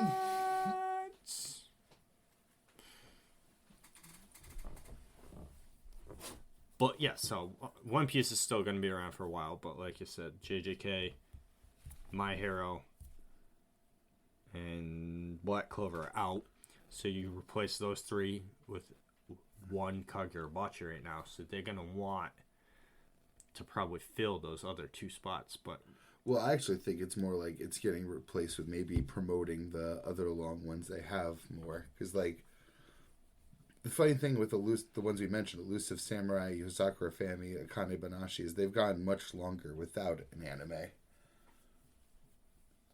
I wonder if you put out a good anime for any of them, would it dramatically boost? Just kind of like the Blue Lock effect, where you have so many volumes already out. If you get it popular then, will it boost the sale of all of those volumes? Well, a good one to look at then in the coming future would be Undead Unluck. Yes. I think Elusive Samurai might be primed for it, because it's the mangaka behind Assassination Classroom too. And it's, I don't know much about it, but it is an elusive samurai. I know the banner was her on a horse with her sword. That's her. Is it? I thought that was Kingdom. No, Kingdom's a whole other Kodansha. Pretty sure. Literally, as the word rolled off I was like, wait a minute. Kingdom's one of the big four of Seinen, and this is Shonen. Yeah. So it is definitely not Kingdom on this banner of Shonen. I don't know about the quality of the manga, but I would assume if it got a good anime adaptation, it would just raise that boat. Same with Sakamoto. Sakamoto's prime right now for getting an anime adaptation. That one's going to blow up. I would say that will blow up in the same vein that Spy Family did. It blew up. Like, Spy Family wasn't hugely popular before. And neither was Blue Lock. Sakamoto is hugely popular before it got one. Because, like, people talk about Sakamoto. People recognize the greatness. Yeah. The glory that is Sakamoto and the gang. So that one, that's going to be a rising tide, rising the ship, if it's a good adaptation. Mm-hmm. I have to say that because Promised Neverland Season 2 has forever ruined my faith. Well, that's the thing that we talk about. I don't think it's going to change, though.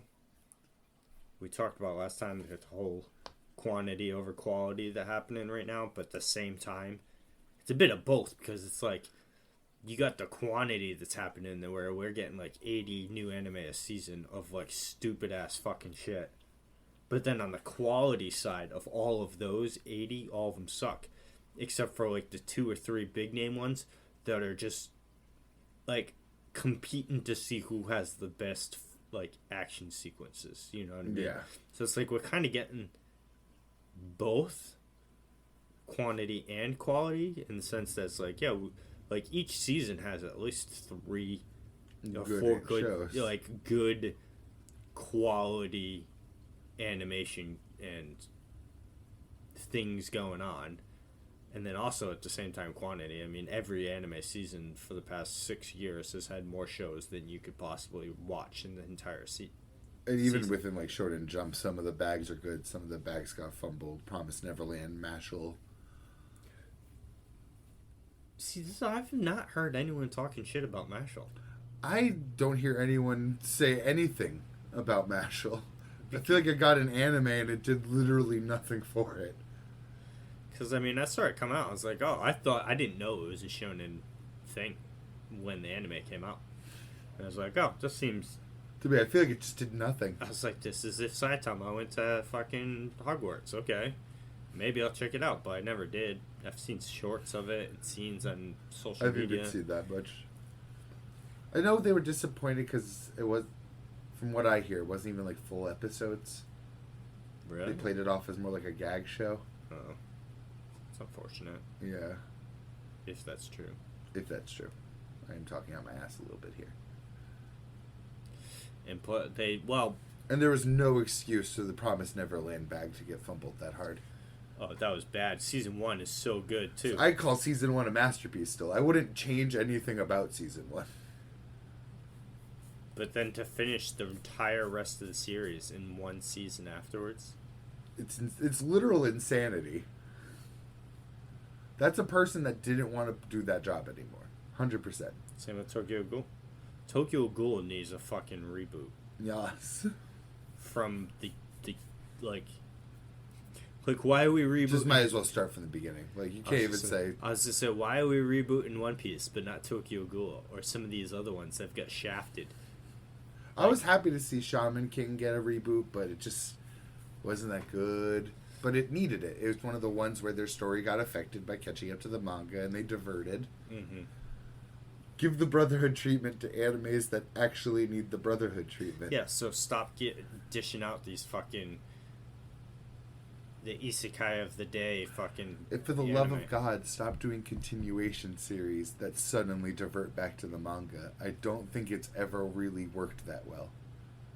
I mean, people watched Re, but I don't think as many people watched Re as they did even Season 2, as their faith was being lost. The problem with Re is it goes... I have another example for another one that does it. It does Promise Neverland. Re is Promise Neverland before Promise Neverland. And they combine that with course correcting back to the manga. Because Re has 2 seasons as well. So it's 4 total seasons of Tokyo Ghoul. But Tokyo Ghoul Re manga has like 230 chapters. Oh my god. Or something like that. And I can tell you for sure. But then the anime covers all it. Tokyo Ghoul Re has 179. Sorry, so 179 chapters. Either way, that's a lot to try and fit in 24 episodes. Yeah. I was thinking if it's even full 24 episodes, I think it might be shorter than that. But so they skip so much shit, and I didn't finish the manga at the time, so I didn't even watch the last like 4 or 5 episodes. So I was like, they just zoom in. I wasn't even thinking of that problem. I was thinking of trying to go back to the manga canon after you did an anime original season. Well, yes and no. Because the events that happened in Season 2 happened in the manga. It's just where people are and why they're there is different. It's still trying to course correct. Yes. But at the same time, how the season ends is the same. In the sense that Kaneki is basically handed over to the SSG. I wonder how it goes for the other 2 examples I have, because I know 2 other animes that have pulled that bullshit. What are those? Blue Exorcist, because it's back for another fucking season. It is, yes. And they did an entire anime original season as well. Ooh, I didn't know that. I saw the Season 1. The end of Season 2 is not canon. I don't remember where I even bought the Season 1 blue DVDs you showed that me have. Blue Exorcist. Yeah, but the fucking subtitles that I have are so outlandish, dude. Some of them. Oh man, I want to see it. I gotta take a record of it because it's like they'll start playing and you'll be reading the subtitles and you're like, what the fuck are these subtitles right now? Like, this is definitely not what they're saying. I don't even. It's been years. Yeah. But it's just like blatant that whatever the subtitles were saying is just not what was happening. So I'm like, this is weird. I'm like 90% certain that the way that ended is completely different from how the manga goes. And then Grayman, because Grayman had a continuation anime too. And their entire second season's also not canon.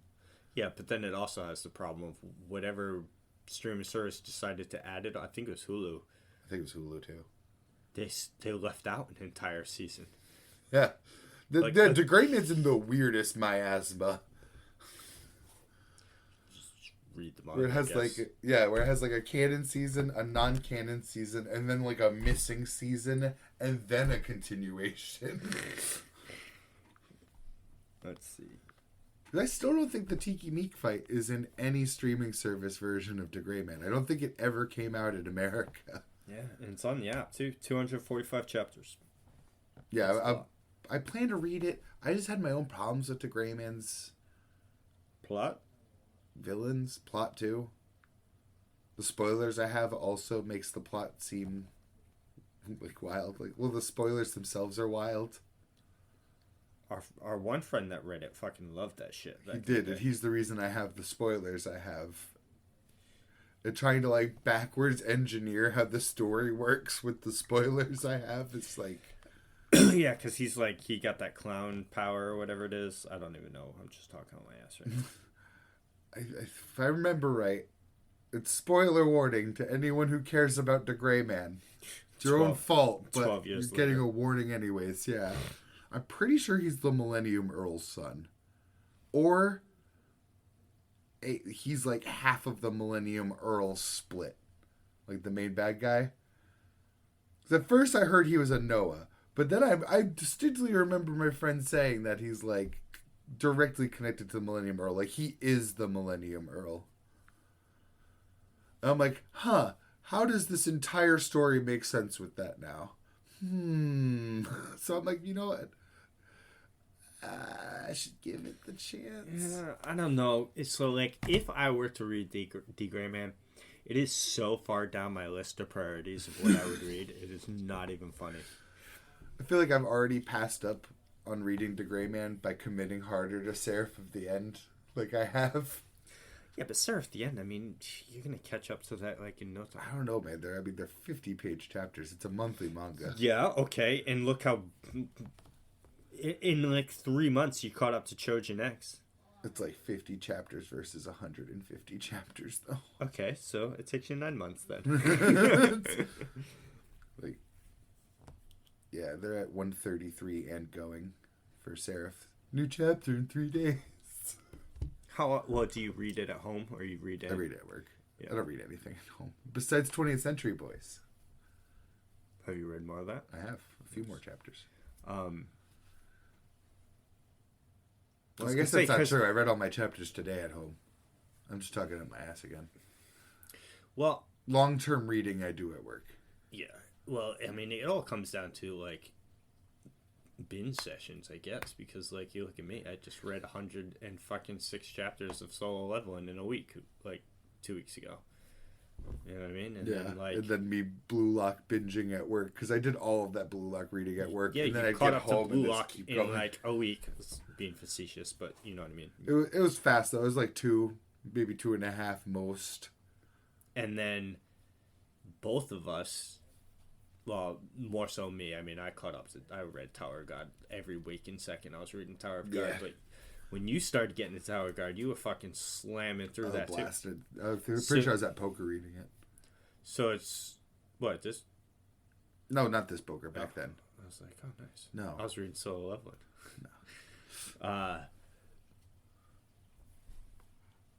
So it's really, it just comes in waves of binge. You know what I mean? So next. The thing with the Grayman too is I owned the first 4 volumes when I was younger. You said past tense there, so you don't have them anymore. Yeah, I don't think I have them anymore. You either sold them or they're so damaged that I'm just like. Right. I think my biggest problem with the Grayman was that the basic enemies looked so ugly.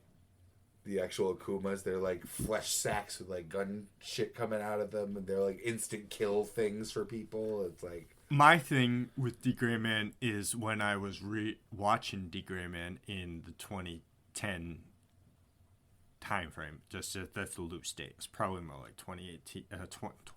My ass, 2008, 2009, 10 range, maybe 2011. Somewhere around there is when I was watching D. Grayman.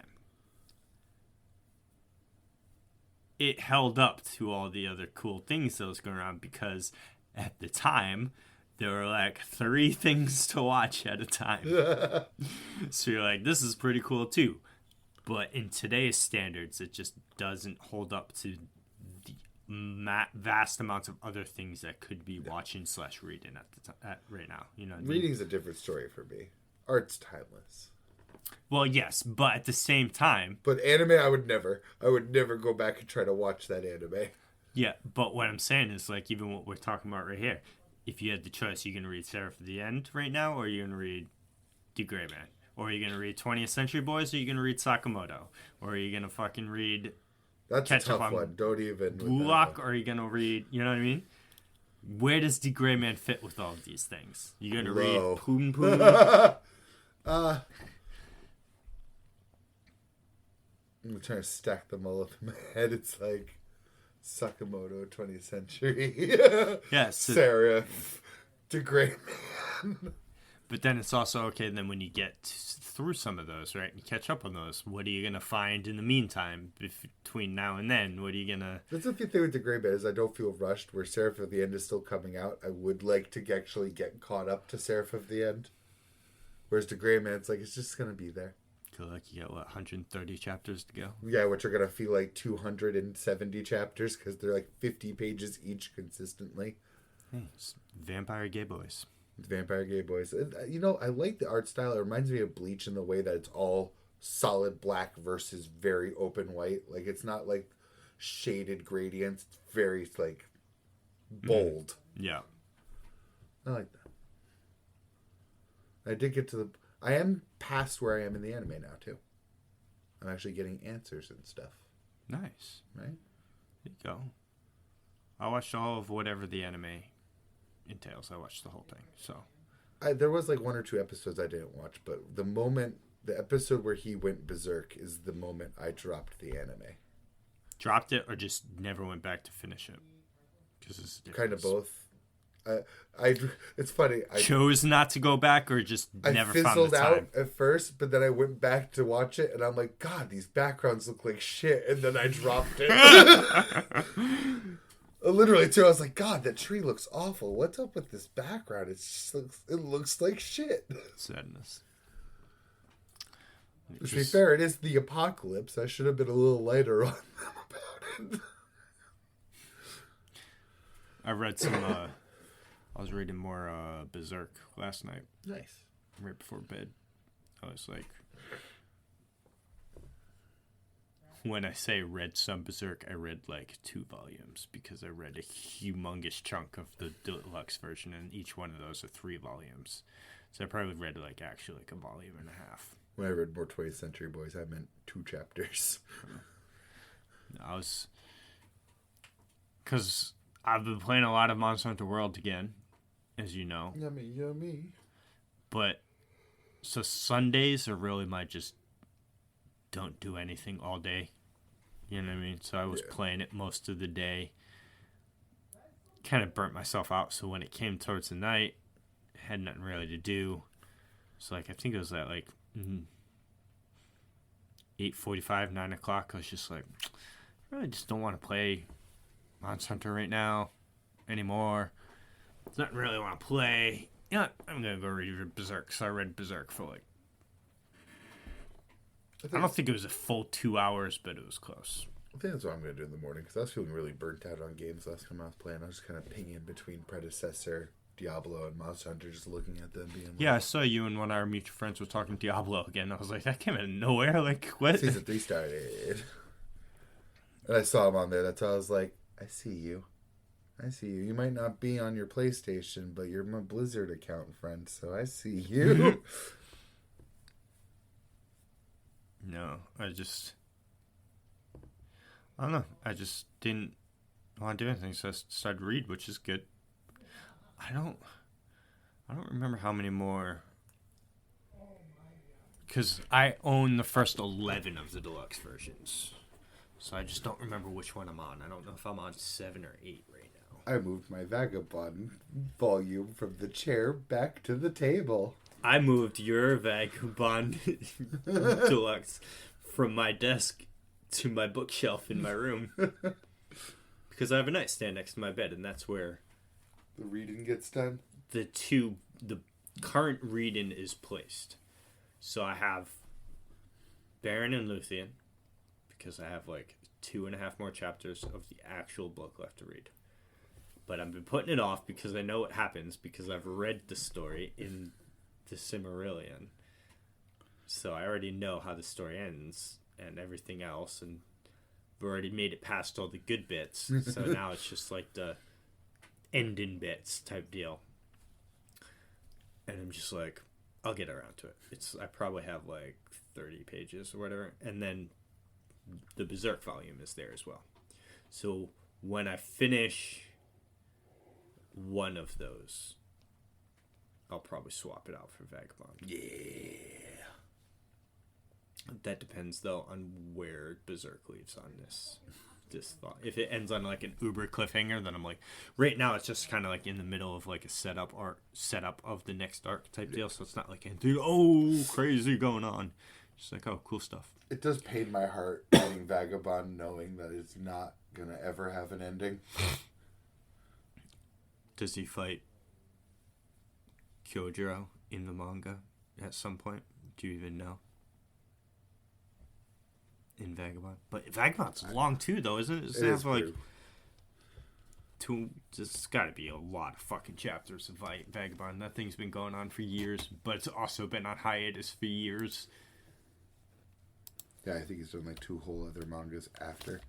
327. Oh, that's fucking a lot. And that came out 2015.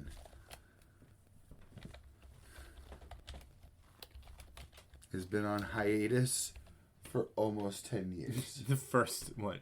Oh wait, no, it's because it's purple. We've looked at it before. Also, yeah, it's also because we're using the same Google still. Oh yeah, yeah. Berserk is around the same. No.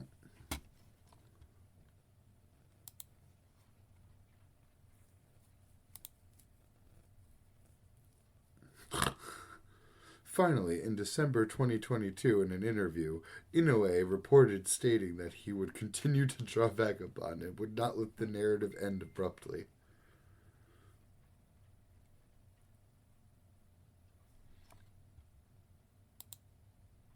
There hasn't been a chapter since 2015.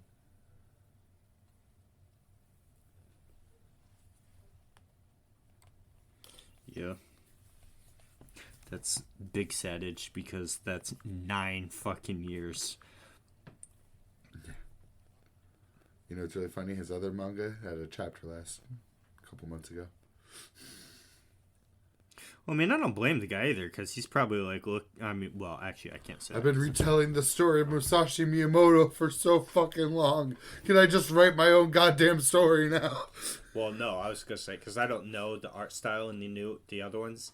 But he's probably like, damn, it just takes so long. Both basketball mangas. Oh. But is it as detailed as Vagabond's I art? bet they are. One of them is actually about disabled people. Real is about, like, wheelchair-bound basketball players.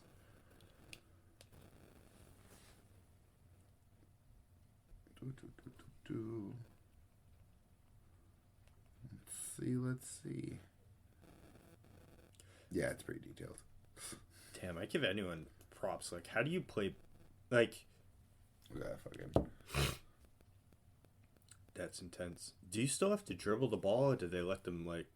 I would hope they let them not. Oh my god. Because, like, how do you move around? Jeez.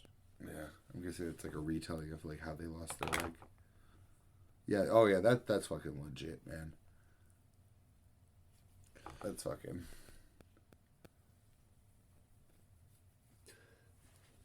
Man, sometimes you just look at what someone makes in life, whether it be something they drew or something they put together with their hands, whether it be woodworking or arts and craft, and you just think to yourself, what am I doing with my life? Yeah. Mm-hmm. That's what that picture just showed me. It's like, what am I doing with my life that... It actually might be about multiple sports and like people in... Though this could also be... Some of these could be like, again, retellings of how these people got injured or paralyzed. Because I see wrestling, I see a bunch of stuff. That'd be a real powerful thing to write about. God damn. You know, another one that people hype up that I'll probably never read, though, which is hilarious because it's the same reason that people don't read One Piece. And I would say it's not Kingdom. Kingdom, yeah. Yeah. My problem with Kingdom is I find it hard to find. It doesn't get English localization releases. 779 chapters of Kingdom. I find it also very hard to search sometimes. I know a YouTuber that reads each chapter, so it's got to be available somewhere. Part of me wants to try the anime, but at the same time, I kind of want to try the artist stuff the way it was supposed to be. Well, see, from season 1, I hear is season 1 decent, but then season 2 is ass. Because one of the seasons is just all CGI, like the Berserk one. Yeah. People don't like animating their armies traditionally. No. Also because I don't know jack shit about Chinese history, also. And not that manga's the greatest way to learn about history, but it's a foot in the door. Dude. Reboot Berserk. Oh, yeah. Yeah. That's another one that needs some love. I think my problem with Berserk is there's no reason you shouldn't be able to animate that. The art's incredible, but it's also like, it's not so high concept that you shouldn't be able to animate the dude swinging a big sword against demons. You know what I mean? We've been here. We've animated this in other shows. You should be able to pull this off. Why do you keep fumbling? I mean... Excuse me. Some things would be difficult because there are also a lot of large armies versus large armies in Berserk, and there are also some crazy super high detailed fucking enemies that I'm just like, how are you consistently drawing this person right now? Like, fucking Berserk double page spreads fucking go hard, man. There is so much detail in those double page spreads, and I'm just like, but like some of them could be like still shots where it's like the picture's just kind of like oscillating a little bit, or images are kind of like the things in the image can be shaken. Some of those because they're just like still shots of some crazy thing. There's not. Some like, of them are literally of packed in black with horror on top. Yeah, so a lot of them aren't like moving. Like you could do like something with just some nice light effects or something on it. Yeah. That would look cool. But then there's other ones where it's like Zod would be so hard. Nosferatu Zod. It's like, how would you not do that guy's CGI? You know what I mean? He's just like, just look him up right now. Berserk Zod.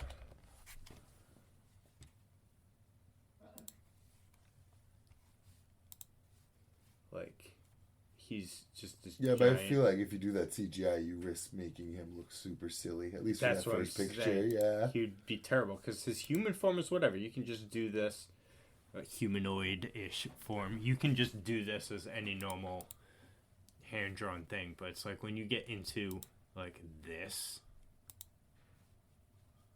Yeah. Yeah, I mean, there's some stuff in Berserk. Or, like, their first, like... Some crazy detail stuff. I need to stop scrolling right now, by the way, because this character is still in the show, the series for me, and I don't want to Yeah. I don't know if he dies. I don't know if him and Guts fight again or not, and I'm just trying not to spoil myself. Yeah, smart. Or me. That is not what I wanted.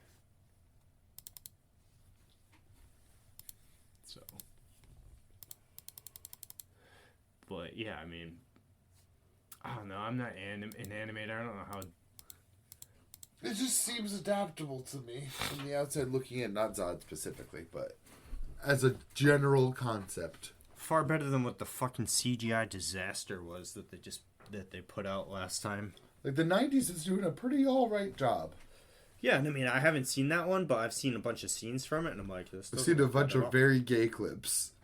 Oh, well, because Griffith is like 1,000% gay. I love, like, the edits of those scenes so much, where he just says something awkward, it just counts the seconds of silence. And Griffith is just, at the very least, bisexual. Yes, absolutely. Well, I mean, he's had sex with both, so... I could assume. Look at him. Yes.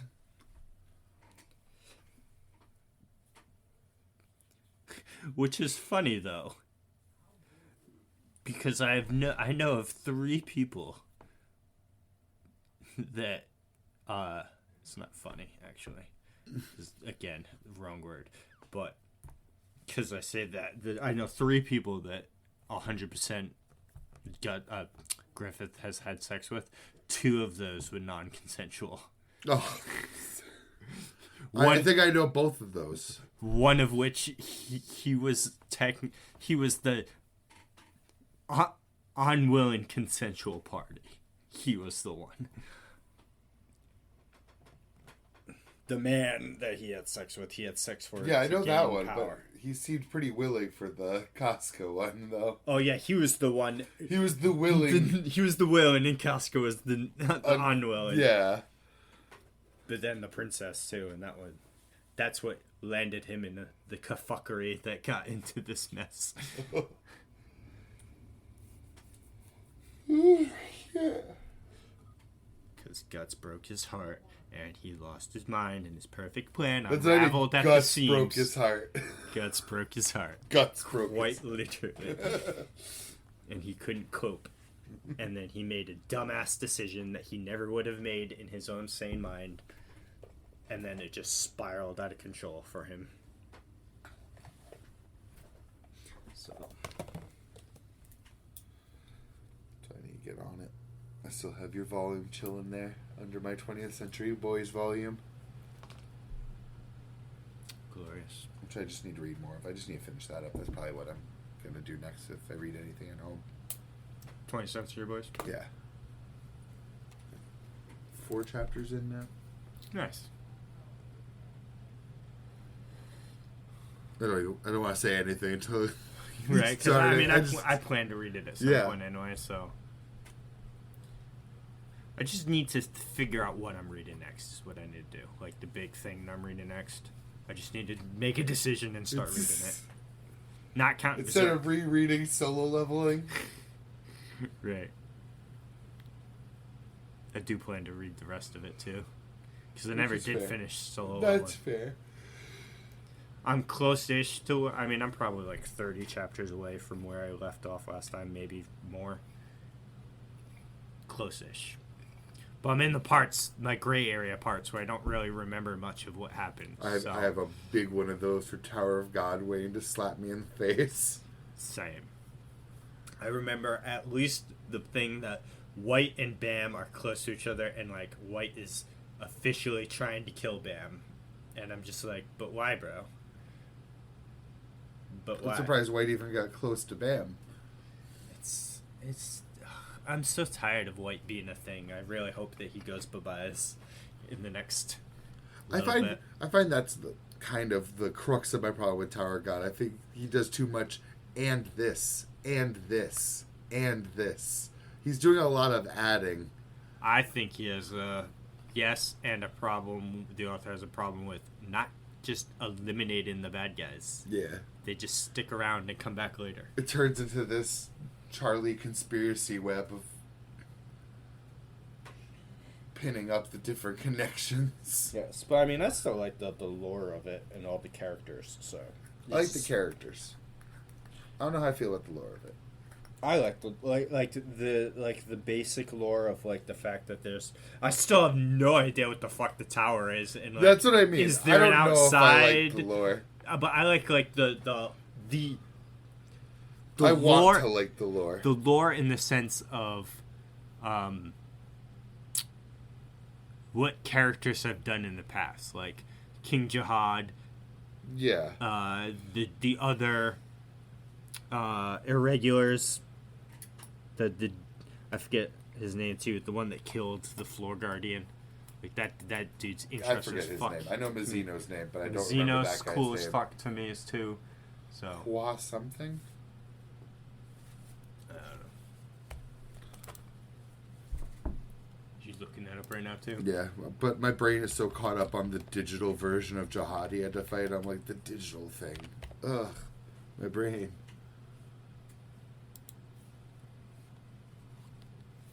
Let's see. Oh god, this is really just fucking going straight into. Just give me a list. Oh, here we Here go. we go. Eric Mizuno. Oh, I'm gonna get spoilers, aren't I? Not really. Well, I mean, This oh, guy. it's hot. I thought that was the other guy. Wagner. And Ryu.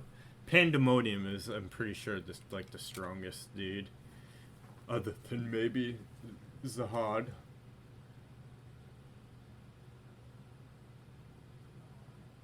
Oh my god, I like. V is his dad. Yes, but I don't know why they call Rachel an I irregular. think because the wiki's not even truly sure which of the two of them's the irregular. It's 100%. Well, No, because Rachel says to Bam that he was the chosen. She's the one that snuck in and didn't she belong. stole his chosen spot type deal, and he, because what makes an irregular is that they forced their way into the tower, which is what Bam did. Rachel didn't really force her way in. She pushed Bam out of the way and just jumped on the train type deal. Obviously, there was no train. But then when you look at it in context of where they were, she was like on top of him when it opened. Yes, so it kind of did open for him. That's what I mean. I don't think they truly know. And also, one of the Coons is an irregular. That's kind of something to know. Is that the leader? Is that the family head then? Yeah.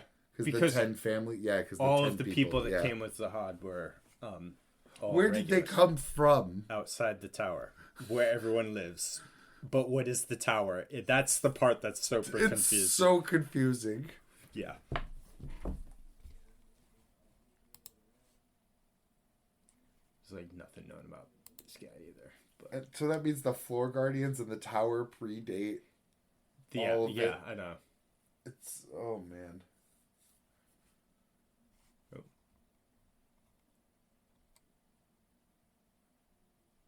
Creation story, but he's presumably.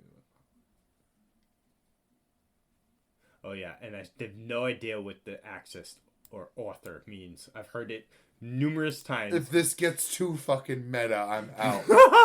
If that author gets too literal, I'm gone. I think it means that they like, because you know how there's like rules on floors. Yeah. I think it means that they can write rules. But I don't know. I could also be just talking out my fucking ass. But I've heard people mention that. That's the part that breaks my mind so much. It sounds like so much of the system is made by Jihad, but Jihad came here and just changed the systems, but... Yes. But so, because my thing is, like, I've seen people in theory videos or, like, recap, like, lore videos or whatever, storyboard videos, whatever you want to call them, mention this word, and I'm like... Alright, so I've been reading Tower of God for a while. And I'm at least to a point in Tower of God where I have been caught up at some point in the... Because I was caught up when it was on that big hiatus that he went on, like the 6-month hiatus. So I have technically read all of Tower of God to a point where those videos would have been talking. And I'm like, I don't even know what you guys talk about. I've not seen this anywhere. What are you on about? So, unless there's stuff I just missed or things I'm just forgetting about, I don't know. I'm sure there's plenty of rereading and reintroduction to the series that I'll need to do. I do a lot of rereading myself. But at least for you, you're at the end. You're at the beginning of season 3, so you just start at season 3 and just go. I don't find it hilarious to me that when I scroll ahead in season 3, though, there's not a single thumbnail of Bam, and most of them are characters I don't know. There's a couple here and there that I do. Which is funny though, because in like every chapter of season 3, Bam's there. Good. He's an extremely prominent member in season 3. There is. I see a couple Wagner pieces. I see White. At the beginning, there's some setup because they're going around to gather some other characters to help them out. But because you saw the big battle at the end of season 2, the whole point of season 3 is to rescue Bam's master. That dude that got dope ass guy. Yeah. Punch, super cool guy. Yes, I used to know his name. He was easily the most badass. Yes, and it's all about going to rescue him. Good. So I like that. I'll probably have to restart off season 3 to be honest with you, and maybe even rewatch some of that fight, specifically against him and the other guy, because that's a dope ass fight. But that's another long. I'm 100 chapters behind now. I can't even imagine how far behind I am. All of season 3, which I believe is 170 something chapters. Oh Lord! And it's manhwa chapters too, like webtoon chapters. Those things are long sometimes. Those are some big chapters. I'm nearly 200 behind. Which is another thing too, because like, how do webtoon people draw their stuff so fast? Because they gotta color it, or do other people color it for them? Oh, they probably color it. I mean, these guys. You also have to think this is rose in like the age of digital. They're probably drawing digital. Not that that makes it any fucking easier. Like it's still incredibly hard. My wife does that, so I do feel like it would help with the coloring process. Coloring specifically. Yeah, because you just press a button and then you can work on shading there. There's no like. Well, yeah, because before in coloring, there are mistakes so egregious you can't go back. Just to the nature of colored tools. Mm-hmm. At least in the digital, no matter what you do, you can always go back to start. Yeah, it's 100% digital. You can just tell by looking at the artwork, the style. There's no way that was drawn on paper. You know what I mean? I feel like it's so much easier to correct a coloring mistake that you can be more ambitious color-wise. Yeah, because you just press the back arrow. Yeah. Or the undo button. That's what I mean. You could also just start with the fill tool instead of doing all the filling manually. True. So, yeah, maybe it is just the faster way to go. I mean, I like it, but... I also have never seen the kind of crazy spread detail in Tower of God that I would see from, like, a black and white manga. No, definitely not Tower of God. I mean, Solo Leveling has it, but the problem with Solo Leveling when they do it is it's sideways. Because, you read the manga down... They'll take the picture, they'll tilt it, and to be so that fits on frame. Can never win. I don't know if that's just the pirate websites that read off of, but they're like long. Yeah, the specific way they chose to do it, or. But I'm sitting there like probably because even if this was on an official site, this picture is too wide to fit this way. That makes me so sad because that's how I read Gachi Akuta, is because they listed out that in the pirate website you scroll and the borders are like indistinguishable. So sometimes if there's a spread, it's suddenly just like the smaller section in the same stream. You know what I mean? Because it's the same size. No, it's a bigger size being formatted down into the size of what the website's using. Yeah. So when there's a spread, it just looks like this crammed in there piece. Oh, so you gotta like zoom in to really... that's unfortunate.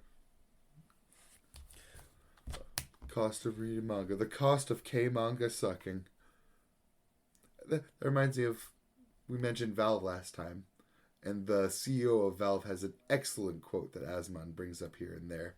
that piracy is an issue with service. People turn to piracy because the service isn't working in some way. Makes sense. Excellent, wizened man. If K-manga didn't suck ass and put me through advertising loops to earn fun bucks to rent chapters, I'd be using the official source instead of piracy. Well, the official source is Webtoon app. Well, I mean for most things. Gachiakuta, for that one. Which is weird, though, because Solo Leveling's not on Webtoons. Which is unfortunate. It is unfortunate. They probably got published. Most Happened. definitely, yeah. The anime is pretty good. They just had a boss fight, and it was... I was extremely impressed with the level of quality that they put into that fight. It was just him fighting a snake, and I was like, this is dope.